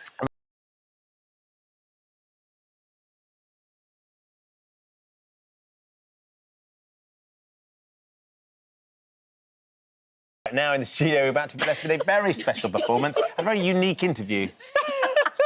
They're not entirely happy about sitting there in those, I'm just going to say. It's been more than 30 years since the legendary Whoopi Goldberg delighted audiences with the first Sister Act film, and that was just the beginning. Yeah, Sister Act, the musical, has already proven itself a hit. It's now back with an all-star cast leading the congregation. More good than that, does it? It just You doesn't. say feel good. Yeah. I'm not being funny. I mean, the things we do for our art. Look at us. Yeah, for their art. At least Bev hasn't had to wear. wear this thing. Yeah. But you were saying you do sometimes keep a biscuit tin under there if you fancy one. Well, that would be telling. Okay, little snack to keep you going. This is, of course, the holy trinity of stars that Lovely we to have have on them our here. couch this morning. Ruth Jones, Leslie Joseph and Beverly Knight. Good morning to you all. Good morning. Good Now, I assume this is the first time you've done an interview. It's the first time I've interviewed Dressed as a nun. 3 nuns, Yes. regardless of actually their religious heritage. That was a nice way of putting Yeah. it. Very nice way of putting it. Does it make you want to be more naughty? It would me. If I was dressed as a nun, it would make me. Well, we are sometimes quite naughty. Well, not so much on stage, but are. back. No. Well, am I? And you Is she? are. I behave perfectly, can I just say? But you've already had, what have you had? A week of performances so far? And it is going, I can't tell you, 2,000 packed people every night, standing on their feet. It's just glorious. They're absolutely We do. love it and they love it, and that's the point. Yeah, it's a really wonderful show. Yeah. I'm not just saying it, obviously I'm biased, but it is, the cast are fantastic.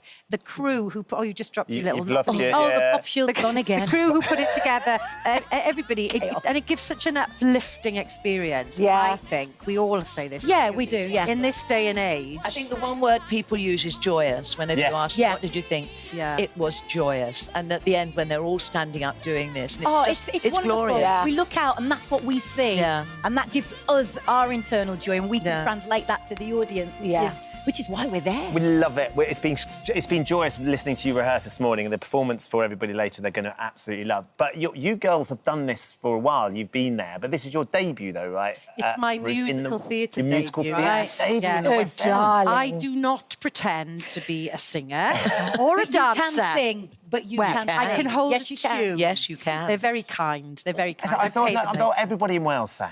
I thought that's the Well, thing. yeah, though. we all have a It's go. part of the religion. We have a go. We sing hymns. Yes. And rugby songs. Cultural, rugby songs. Yes, exactly. But no, it is my first time, and I'm just having the best time ever. Honestly, because I'm working with such lovely people, and they're all so supportive and patient, and everyone works as a team. Yeah. And I've really not seen that as much as in other things. People just really work. But it's together. very much about that. It's about two worlds that collide and become a community. Yes. And that's what the show's about, and that's what the company's about as well, actually. Yeah.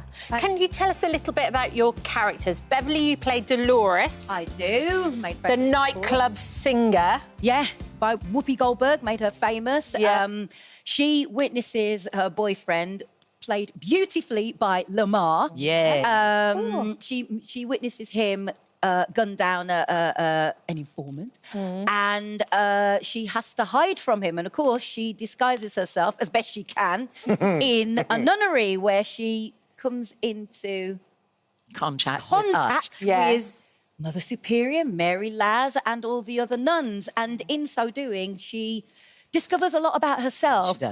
but helps the nuns on their singing journey. And opens the door, actually, from the convent slightly and shows them what life is like outside. I play Mary Lazarus, who's a very old, curmudgeonly nun who finds joy Yeah, she's reasonably She's amusing. very funny. And the voice as well. Yeah, Look out but for the voice later. she finds joy suddenly when this person comes into her world and says, "Would you like to be a funky bass?" And I love it. that suddenly the doors open and that's it. She's reborn. Who doesn't want to be a funky bass? Is she a funky bass? She's a funky bass. She's a funky bass. And then the Mother And I Superior? play Mother Superior, who, so it's set in Philadelphia, and there were a lot of Welsh people actually emigrated to Philadelphia back in the day. They nearly called it New Wales. Did they? Yes, True. yes. And they've got number plates. Every day's a school day, Leslie. My brother sent me a picture of a car number plate that's got a Welsh flag on it. Oh, my goodness. So this is why my Mother Superior is Welsh. No other reason. No other reason at all. Absolutely not. Convenient. and she doesn't respond well to Dolores coming in because she wants to keep things as they are. But I always think this is a little bit like a sort of a musical theatrical version of Wife Swap. So, you know, what Dolores brings into the convent. It's interesting. Well, Go on, very it's interesting. like the two worlds, isn't it, colliding? Yeah, it is. But I think in the end, Dolores learns something from Mother Superior. Mother Superior certainly learns from Yeah, she Dolores, does. and she softens her up a bit. And they, you know, it's a really lovely story, Yeah. actually, isn't it? Of these. It's two got women. heart. It's not just funny. It's not just what you. It's got heart. Yeah, It's there's got a lot. real There's, heart. the humanity of it Yeah. is right at the nub of it, where people learn so much about themselves and learn about how to embrace Yeah. each other's differences and Yeah. yet retain who they are and still move forward. And that song, It's great. we're just here to spread that love all All around. around. Spread the love. I can't The believe- other thing it has is a very big strong female Yes, cast. it does. A lot Yay! of Yeah. sisters Yeah, in yeah, the house over yeah. there who are going to be for me later. That must be lovely, It Leslie, is having a cast that fantastic. is significantly the vast majority. We have got wonderful men in the cast. We've got Clive Rowe, we've got Lamar, we've got the wonderful men, but it is fabulous. And women of a certain age as well. Oh, yes. That's so really brilliant. That is... That I love. Yeah. It's representative of women at every stage. That You've got to control your pop Oh, shield. I've got to control this. It keeps leaping off my cheek. flying off. It's funky bass. It's just wonderful. It is, the resonance. It's just wonderful to see, you know, you have women who are much more mature and women who are younger, all coming together, all celebrating Yeah. the learning off each sisterhood other. together. It's brilliant. And you went method for this as well, Leslie, didn't you? Because you actually met the big man himself. I did. I did. My friend, the Pope. We did a pilgrimage for the BBC, going from the Swiss Alps into Rome. We walked into Rome, and then we had half an hour with the Pope. Wow. And I did actually bless him. I know. I just did because I told. Oh, there you are. There I am. I you went tell him through a you're whole in Sister monologue Act, about right? being 72 and all of that, and he burst out laughing and said, "You don't look 72." And then at the end, he came round, he hugged me, he kissed me, gave me a medal to celebrate 6 years in the papacy, and then he burst out laughing again and said, "You still don't look 72." At which point, I put my hand over his and said, "Bless you." There we are. The Pope was blessed by Leslie. I tell you what, he'd have been a fan of Birds of a Feather. He would have Dorian been, that's blessed what they me, all I'd have said. been I love butter in it. your hands, Leslie, as you know only too well. It's so lovely to see you all. Thank you so much for coming in. Absolutely. And you're going till June 8th, and it's At the good Dominion. for all the family, right? Yes. Actually And the going show through is going through to longer the end than of that. The August. show's going to the end of August. Yes. Excellent. Our wonderful Burke will Beverly take over goes. Gotcha. from me. Gotcha. June the 8th, then Alex comes in and puts on the wig and the Yeah. crazy makeup. Assumes the position Sure and does. praises the Lord. We can't wait to take... So, look, they're not just dressed up for our own enjoyment. They are, although I have enjoyed it. They are going to be performing for us along with the rest of the cast here, and honestly, you're going to absolutely love it. Just like they said, it's going to share a bit of joy. It's a joyous experience, and we've got more of that coming up. Lovely to see you. Thank you so much for coming in. Thanks, ladies. They finished Thank really you. late last Thank night you. as well. They And they're finished. They here. came off stage about 10:30, something like that. Yeah, singing first thing Very in the lucky to morning. have them.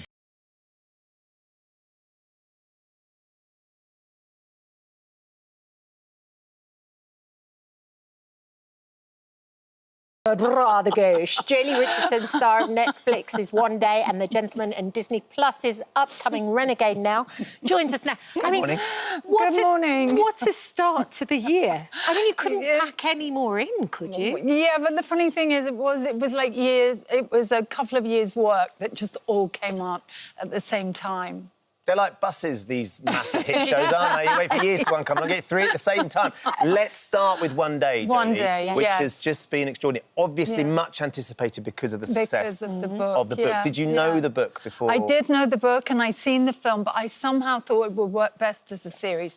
I mean, I'm just a tiny part of it, and it was just really fun. Leo, as we were just saying, Leo and Ambika are just stupendous, and I thought that one would be a hit because it's a love story, and, you know, we all love love stories. There's always that concern, though, isn't it, where you take a much beloved work of art, which was a book beforehand, and then turn it into something else that people might feel like perhaps it hasn't been delivered on. But there's a lot of expectations. Yeah, the response to it must have been extraordinary. I think because Leo and Ambika are just so fresh. And then our episode was really fun because it was comedic. Yes. And ridiculous. And now I get all these texts saying, you know, are you there, Moriarty? And Moriarty, where are you? And it's lovely that that's become a catchphrase. It's so great. And then the new series, The Gentleman, it was actually Ben that turned me on to it. He's like, Dealey, you have to watch this. Just sit down, amazing. find some time. Yeah. It's so it's right up my sweet spot. Sweet spot. Just in terms of it hits so many. It hits so many of the things for me.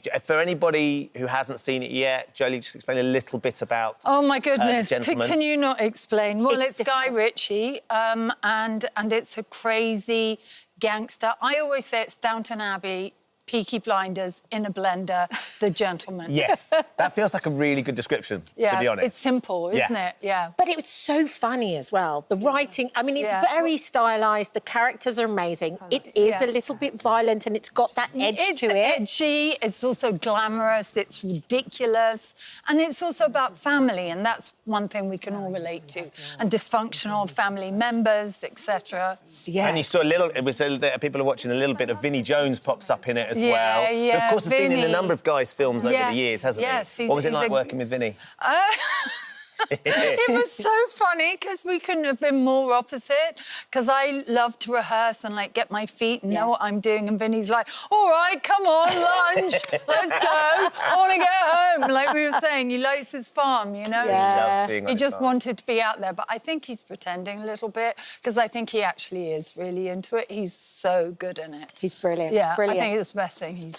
And then tell us a little bit about the new series that's coming on Disney+, Renegade Now. It's set in 1705. Well done. I've been watching it, and the lead character is a woman who is a highway woman. And she's got special powers.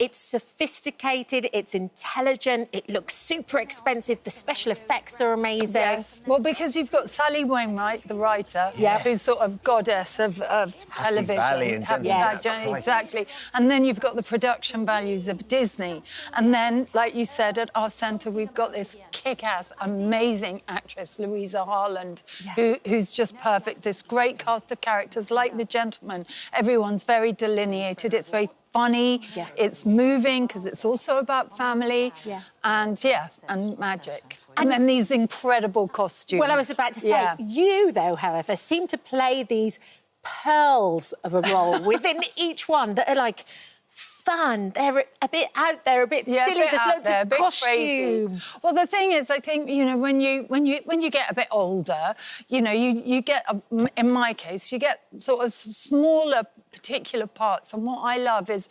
characters. So I really like to find a character, so the voice, where the voice placement is, and then, you know, the look of the character. So like, even those three characters you showed, they're all a bit posh, but they're actually quite different, each one, and that's my joy and my fun with the work. costume in Renegade Now, there was quite some construction to get into it. Major construction.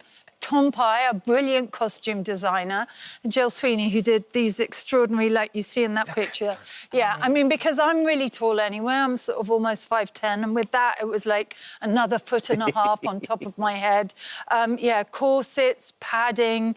It was a production. I mean, I needed someone else, and I did. Lovely Annie Kanani, who sort of helped me carry the whole thing. So we were a two person job to manage just to get those into it and to costumes. get the costumes round. And wasn't it shot on the hottest day of the year as well? As We did film it during the heat wave. And as I say to the Americans, we have no air conditioning No. in England. So, that we don't was expect part heat of the waves, really, do we? endurance. That's the thing. But then again, when you get to wear, like, these extraordinary things that I'd go for that any day and just kind of manage. They have cooling pads that they put on you and, you know, lots of fans and... Jolie, I was fascinated to read that a while back you were questioning your place in the industry, that you felt a little... Aren't we always? Well, I guess, but the success and the range of jobs you've done and the experience that you've got, even where you are, you were questioning where you were going to sit. Well, no, it was that my agent that I'd worked with for many years, she retired young to be with her mum. And so I went to get another agent, and it was like, no one wanted me. Wow. Yeah, and so even though I'd had, like, Golden Globe nominations and blah, blah, blah, 0 people wanted a woman over 50. Wow, that's so you were like, So then what we did, you know, my new agent, Sue Latimer, we've been together a few years now, we just started finding little ins wherever we could, you know, doing Sandman, also for Netflix, Lady Chatterley playing the Northern housekeeper, Mrs. Bolton, just, like, trying to sort of get through the door so people would consider me for roles. And then they started to come, but... Because you also took a moment to go into... You were concentrating on theatre for a little while, Yeah, well, too. I think after the Nip Tuck years, I just felt... I just wanted to do something else. I mean, Nip Tuck was a dream job, but my sister's boys were in America and I did lots of off-Broadway productions. And so it was like going back to my roots. It was really fun. Yeah. And I needed that. It was like a lovely bridge. Yeah. Well, look, we're thrilled that it's going so well. There's a big birthday coming up, isn't there? No, next year. Why is everyone like that? But I they are was moments. 59 in January. We've got most of another year before I get to next January. And shall we... I'll come back and let's talk about it then. Well, no. But I'm intrigued. No, I'm intrigued. Because I'm 50 in December, so everyone keeps going, you've got a big birthday coming up. Okay. So I've got a whole year being 49 first. I know. So enjoy 49. And what I say about 50 is 50 is like a thing to get your head round. But the minute you're over that day, you'll settle into it and you'll realise you're free. That's what the last third, I call it, of my life is about. It's about being free. Being free. Yeah. No, less worried about what people think of you, what should I be doing, what is success. You just get to be you. Do you think there'll be another gentleman? Oh, fingers crossed. No, we love it. Can we petition for it? Yes, can we? Anyone watching, please. Absolutely. All of those shows, if you haven't had a chance to look at them, are well worth it. Renegade Nail is launching... 29th of March. 29th, Friday. Friday, 29th Premiere of March. tonight. Yeah. Amazing. Jolie, it's so lovely to see you. Thank Thank you for coming Thank in. you. And we'll see you birthday next... Yes, and you. next year. Next year, yes. And you can come in and we can celebrate together. OK, well, thank you, Jolie. Decade older, brilliant.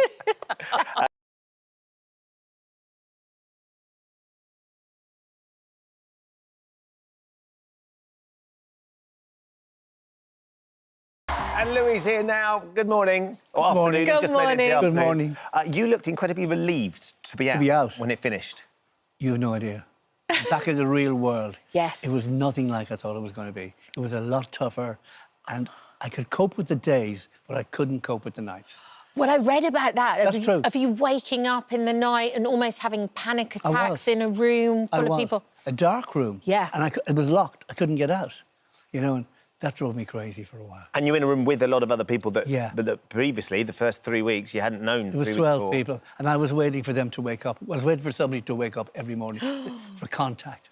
Lots of people getting in touch with us, Lou, with all sorts of questions. Oh, God. Firstly, lots of them want to know, what made you want to do the show in the first place? Daisy Lou said that. I was asked a few times before, would I do the show? And I always said no. And I said no at the start. And then somebody said, if you don't do this, you're going to be sorry. And I thought, life's too short, I'll do it. I didn't know it was going to be as tough. I really didn't know. What was it like when Sharon was in the house? That must have been a great... Because she's like your ally. She's great fun. Yeah, you know Mrs. she's O. brilliant. And she's fun, and she's not afraid to say what she thinks. But she was in a different bedroom. You know, she had her own little dark room. And then she went after 10 days, and I was fine. Right. I was fine. The days I coped with, it was the night time. And when you say it was the night time that you struggled with, was it just you weren't sleeping particularly well? I wasn't sleeping at all. So then, during the day, then you're going to be shattered? Exactly. You got it. Yeah. I was absolutely shocked. And there was a lot of people in there. They were all performing. And I was watching them all performing for the camera. They were all cleaning and cooking food and performing for the camera. Well, that was... I didn't want to do that. Well, yeah, and you didn't. They said you were lazy because Louis. you didn't do it. Would you agree, or...? I don't cook food much. You know, I wasn't going to clean up. I was going to sit back and I was watching them. Yeah, but I do the cleaning. Yeah, That's the difference. It's not that I'm lazy. I was watching them all performing. It was incredible. They all wanted to win. Nin says, who was your least favourite housemate, Louis? Probably the guy that went out first. Gary. Gary. I think Gary. Went Why? out first. I didn't get to know him. OK. And I didn't see the real person. And we tried to talk to him a bit. Nothing. Yeah. Nothing going on. Favourite housemate? Who was your favourite? I liked a lot of them. I have their names here. I liked Marisha a lot. She didn't get the credit she deserved because she's a great, great singer. And she's like Bette Midler. Really? You know? Oh, yeah. Wow. She's amazing. You've worked in the entertainment industry for a very, very long time. And there were times when I was thinking, you're chatting about people that you've worked with in a very open way. Did you forget that you were being filmed? Was there sort of... A little bit. I wasn't being malicious about it. I was just kind of telling people what they're really like. You know, I wasn't being malicious. Nobody's perfect, you know? Yeah. And I have worked with people that I've said things about that I kind of regret. Right. I do regret that, especially on national. But that's me. Is that previous to this, or is that during Big Brother? Generally. Generally? It's generally, yeah. Did you have a game plan before you went No. in? Were you, No. Or had you in your own mind gone, actually, I'm gonna talk about this, but I'm not gonna talk about that, or I'm gonna reveal a bit of this, or let's make it really entertainment. Let's. I was only going to be honest, as much as I could be. Yeah. You know, because I didn't want to fake it. I didn't want to do like everybody else was. So I sat back and watched everything, and I was telling Big Brother what was going on. He was really tough. Really? It's a lot more tough to be in there than you think. Can you explain, leaving the sleeping aside, can you explain what you mean by tough? Is it having those rules and regulations to follow? Is it being surrounded by people who are performing? What was tough, Louis? Everything. You're in a room with 12 people for 3 weeks that you don't know. And they're all acting, they're all performing, they're all saying different things. And you stand there and say, why? That wasn't a surprise, though, Louis. Had you watched Big Brother before? I mean... I'd kept my eye on it. But I wasn't like, I didn't know the ins and outs of it. Okay. But it's a great show. We were really well looked after. The medical team were incredible. Right. Oh, incredible. They were behind the scenes and they watched us. You are always and have always been exceptionally honest. It was a great show and we have loved watching it. It's what makes you who you are. I think it's an Irish thing. Do you think it's an Irish thing? You'd know. Probably. Yeah, you know. We tend to say what we feel. Well, we've got a little VT of some of the things that you said while you were in there. Oh, no. You can try and explain these for us as well. Try. Now, there's lots in there to unpack. I kind of regret... Listen, Ronan and I is a little bit of panto. Yeah, you know? OK. Yes. I loved working with him. He was a great worker. Yeah. He's very driven. He's very good. Very talented. Yeah, and he sacked me, so... You know, I don't say great things about him, but I don't resent him, and he's good. He's a good person. Yeah. So I have to put that out there. Yeah. And it's a bit of panto between the two of us. OK. There's a few other bits and pieces in there as well that you were talking about. I mean, when you look at that back there, Louis, do you think maybe you should have been a bit more cautious? Yeah, I should have been, but I'm not. And that's what makes the show. You just being honest. Yeah. People being honest. You got to tell it like it is. Yeah. Has Simon been in touch with you? No. Has he not? No, because it's not his show. No, I know, but he But would I have love heard Simon. I love working with him. Well, you've worked together closely for many, many years, Oh. but you're also saying the fix was in. Simon wanted Cheryl to win, so he got a Beyonce. Well, he liked Cheryl, yeah. And by getting her Beyonce, it was going to win. But I like Cheryl too. Yeah. You know, everybody has a good side. I loved working with Carol. I loved working with him, as you did. Yeah. And what about the Colin Farrell of it all? That's a true story. Is it really? That would happen in the pod in Dublin, yeah. Yeah, because he was always hanging around. He used to teach line dancing. He's a very decent guy. And he's earned his craft. But not a singer, you were saying? No, he's not a singer, but he tried it out. He was fun. He's not a bad actor, though, Louis, and you told he's him he was wasting his time. I did. I was wrong. I'm not always right. Now, we can't ask you about everything, which we would love to, but we're going to respect that. But I do want to ask you and Sharon, would you do more stuff with Sharon? Because what we loved was seeing the two of you back together. If it was fun. Life is too short. I want to have fun now. I love Sharon. She's an energy. She's a force. Yes. She brings something new to everything. Yes. I love working with her. A little bit of Gogglebox with the two of them, watching telly and commenting on the telly? Maybe. That could be... I don't know. I honestly don't know. It's up to her. I know she's moving back here. She is, yeah. She's smart, she's sparky, She's smart. she says what she thinks, She's and the two of you together have she's the not best... afraid. Yeah, you have the best chemistry. She's not afraid to say anything to We've anybody. had someone's just said, now you've done this, will you be doing I'm a Celebrity? No. Thank you very much. No. Not Strictly, not none of those.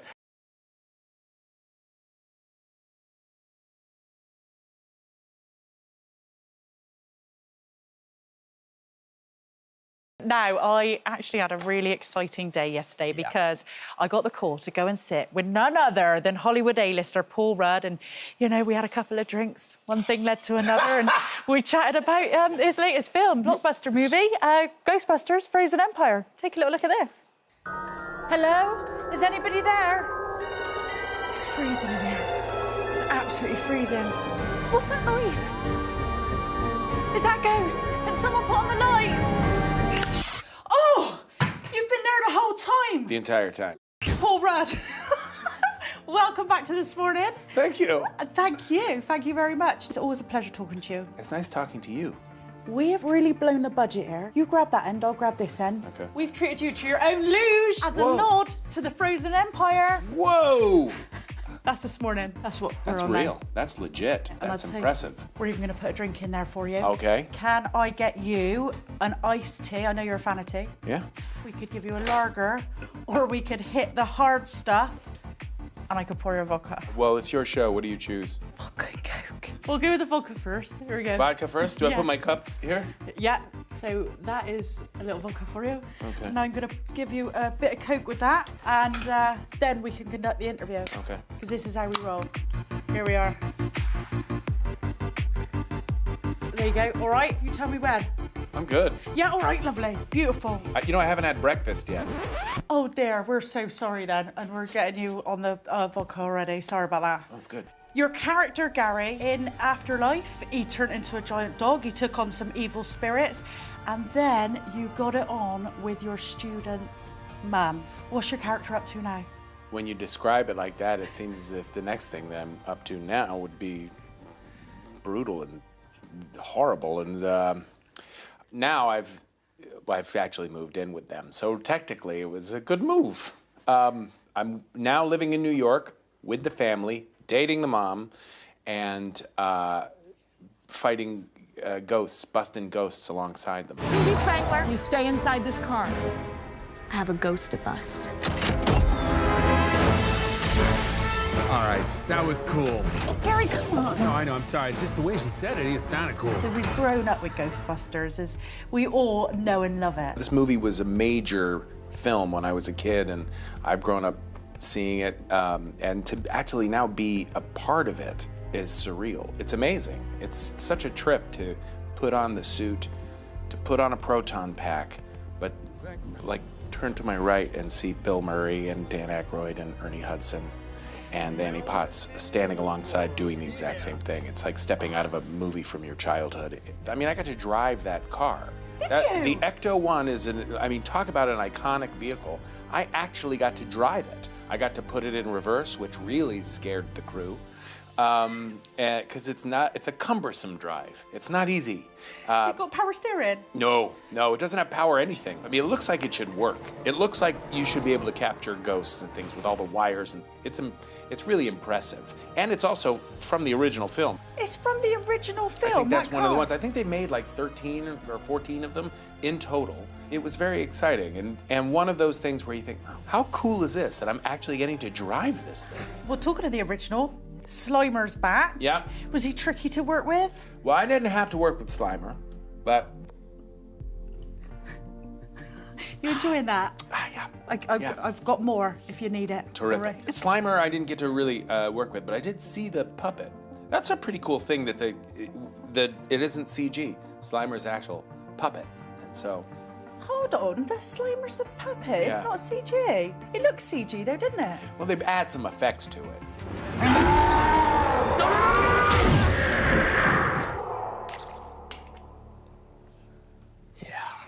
If you could haunt anybody, who would you haunt? You. Me? Yeah. Because I want to see all these, all these fun interviews you do, and you get to meet all of these people. I would haunt you, but I wouldn't haunt you.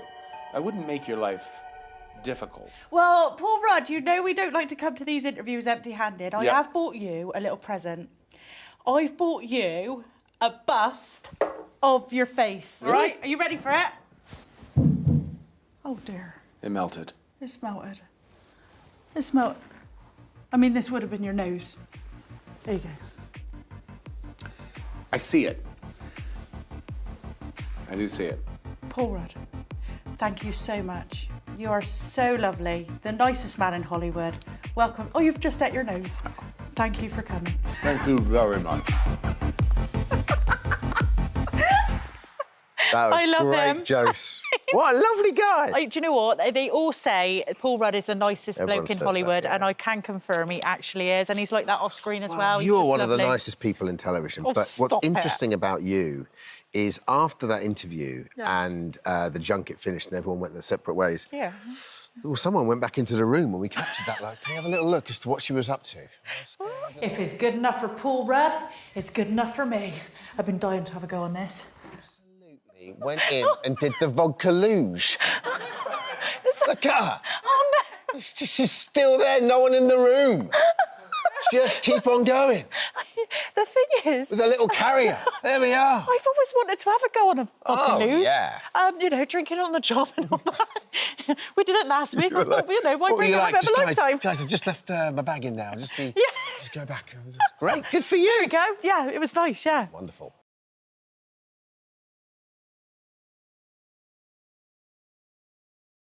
Now, at just 17, our next guest faced a life-altering challenge when she lost her eyesight due to a rare condition. Yeah, after struggling with the grief of that and the daunting prospect of navigating a new world, Lucy Edwards found unexpected strength in sharing her journey online. Yeah, from a viral makeup tutorial that captivated the world to becoming a much-loved beauty blogger with 1.8 million TikTok followers, Lucy has touched the hearts of many, and now she's releasing a brand new book, Blind, Not Broken, and she's here alongside her guide dog, Molly. Good morning to you, Lucy. Morning, guys. How are you? Oh, brilliant. And thank you so much for coming on, because I've always wanted to meet you. I've been following you online, and I've always wanted to meet you. Now, Lucy, when you first meet people, you do like them to describe what they look like, I don't do. you? I love a good audio description, Jose. Right, OK. So, Dermot, you go first. Oh, I see. Go on. So I have a man. Hello. Very nice to meet you. Generic Sorry, guy. guys, I'm putting you on the spot. I've got a kind of light blue T-shirt Love it. on and dark blue strides with brown that. shoes, and I'm hosting this morning on a blue sofa with Miss Josephine Gibson. And do you know, when people ask you to describe yourself, you think, well, what do I look like? Yeah. So, Who am I? Yeah, that's what you go through. So, Lucy, I'm with you. I've gone copper now, so I've got copper hair. Babes, we're copper together, copper twins. And I'm a bit freckly, a bit chunky or hourglass, however you like to describe it. Tall, I'm really tall, and I've got like a snakeskin sort of green top on and some black trousers and some really funky shoes. Oh, they're lovely. I quite enjoyed that at the end of it. Thank you so much. That's really built up a picture in my mind. It's so important because obviously I had vision before I lost my eyesight, and I still want to be in the visual world, so thanks, guys. And you actually got Ryan Gosling to do that. I did. What was that like? On the red carpet, because I was hosting a premiere, and I was like, babes, could you just, audio describe yourself? And it was just very lovely. I think it breaks down that barrier, Also, I think he gave me a few more questions on the press junket, so I was like, oh, Ryan, thank you. And it just got him to describe a bit more about himself. And also, I think you look within yourself and go, oh, what am I wearing? But actually, I've had a good morning too. And this is, I've spilt a little bit of whatever down me in my cup of tea or whatever. And it creates a convo, doesn't it? Forever the journalist. Tell us a little bit about for people that don't know you too well, tell us a little bit about your journey then. Yeah, so I lost my eyesight 11 years ago now, nearly to the day.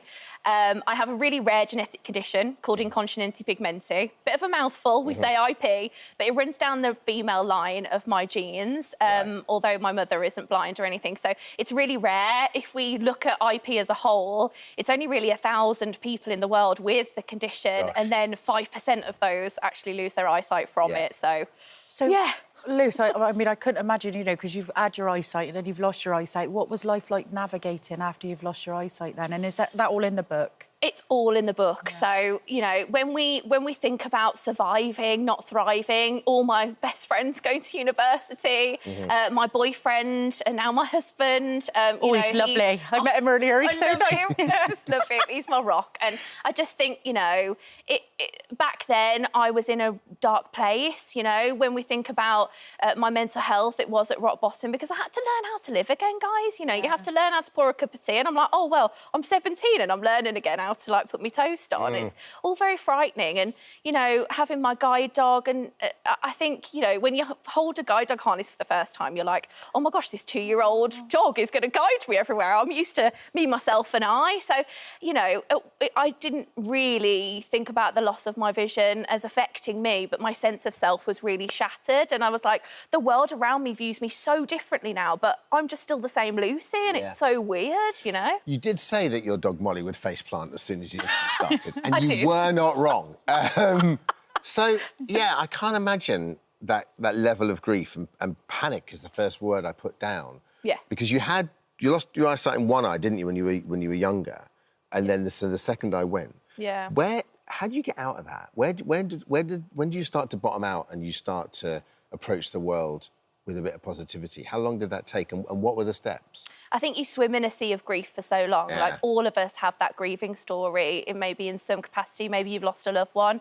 You know, we all understand what grief is like in some ways. But I think in my grief, I just wanted to tell the world that I am capable, I am confident in the end. But I think it was a long time to get there. Yeah, it was a long time to get there. I think, you know, it was telling myself affirmations every day, even if I didn't believe it. You know, it was those 2 years where I did sit in bed with ice cream. It was, you know, thinking about every day as if it was like just a day that I needed to think about positive things, not negative things, about myself. Do you know what I loved? Is when I read that you wrote a letter to, and I think we should all do this, you wrote a letter to, like, little Lucy, so you wrote a letter to your younger self. Can you tell us about that, Luce? Honestly, so at the end of my book, so here it is, I can't believe I'm holding it in my hands. Aww. So at the end of the book, I say, you know, I've been through depression, I was diagnosed with depression, I've been on antidepressants, I know what it's like to have mental health, and it's a massive thing, you know, to understand yourself in that way.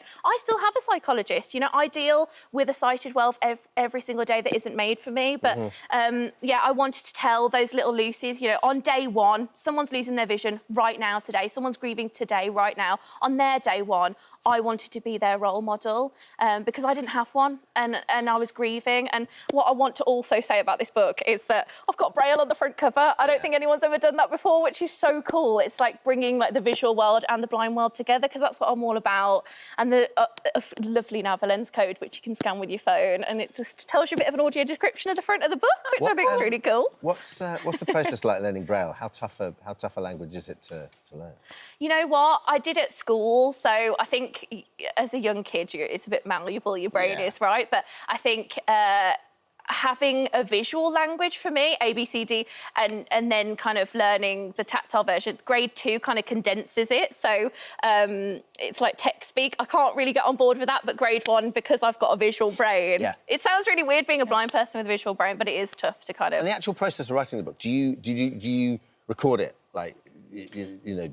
I type it, so I'm a touch typist. Yeah. Like, Ollie would come in, my hubby, sometimes in the late depths of the night, because I haven't really ever talked about, you know, the moment that I lost my vision. The consultant, when he told me, like, how many fingers am I holding up, Luce? Like, no one's ever really heard me say that online before, so I was, like, in the corner of my bedroom, like, oh, my God, I've never written this before. And through my tears, I'm like, it's OK, I don't need to see the screen, so I can keep typing.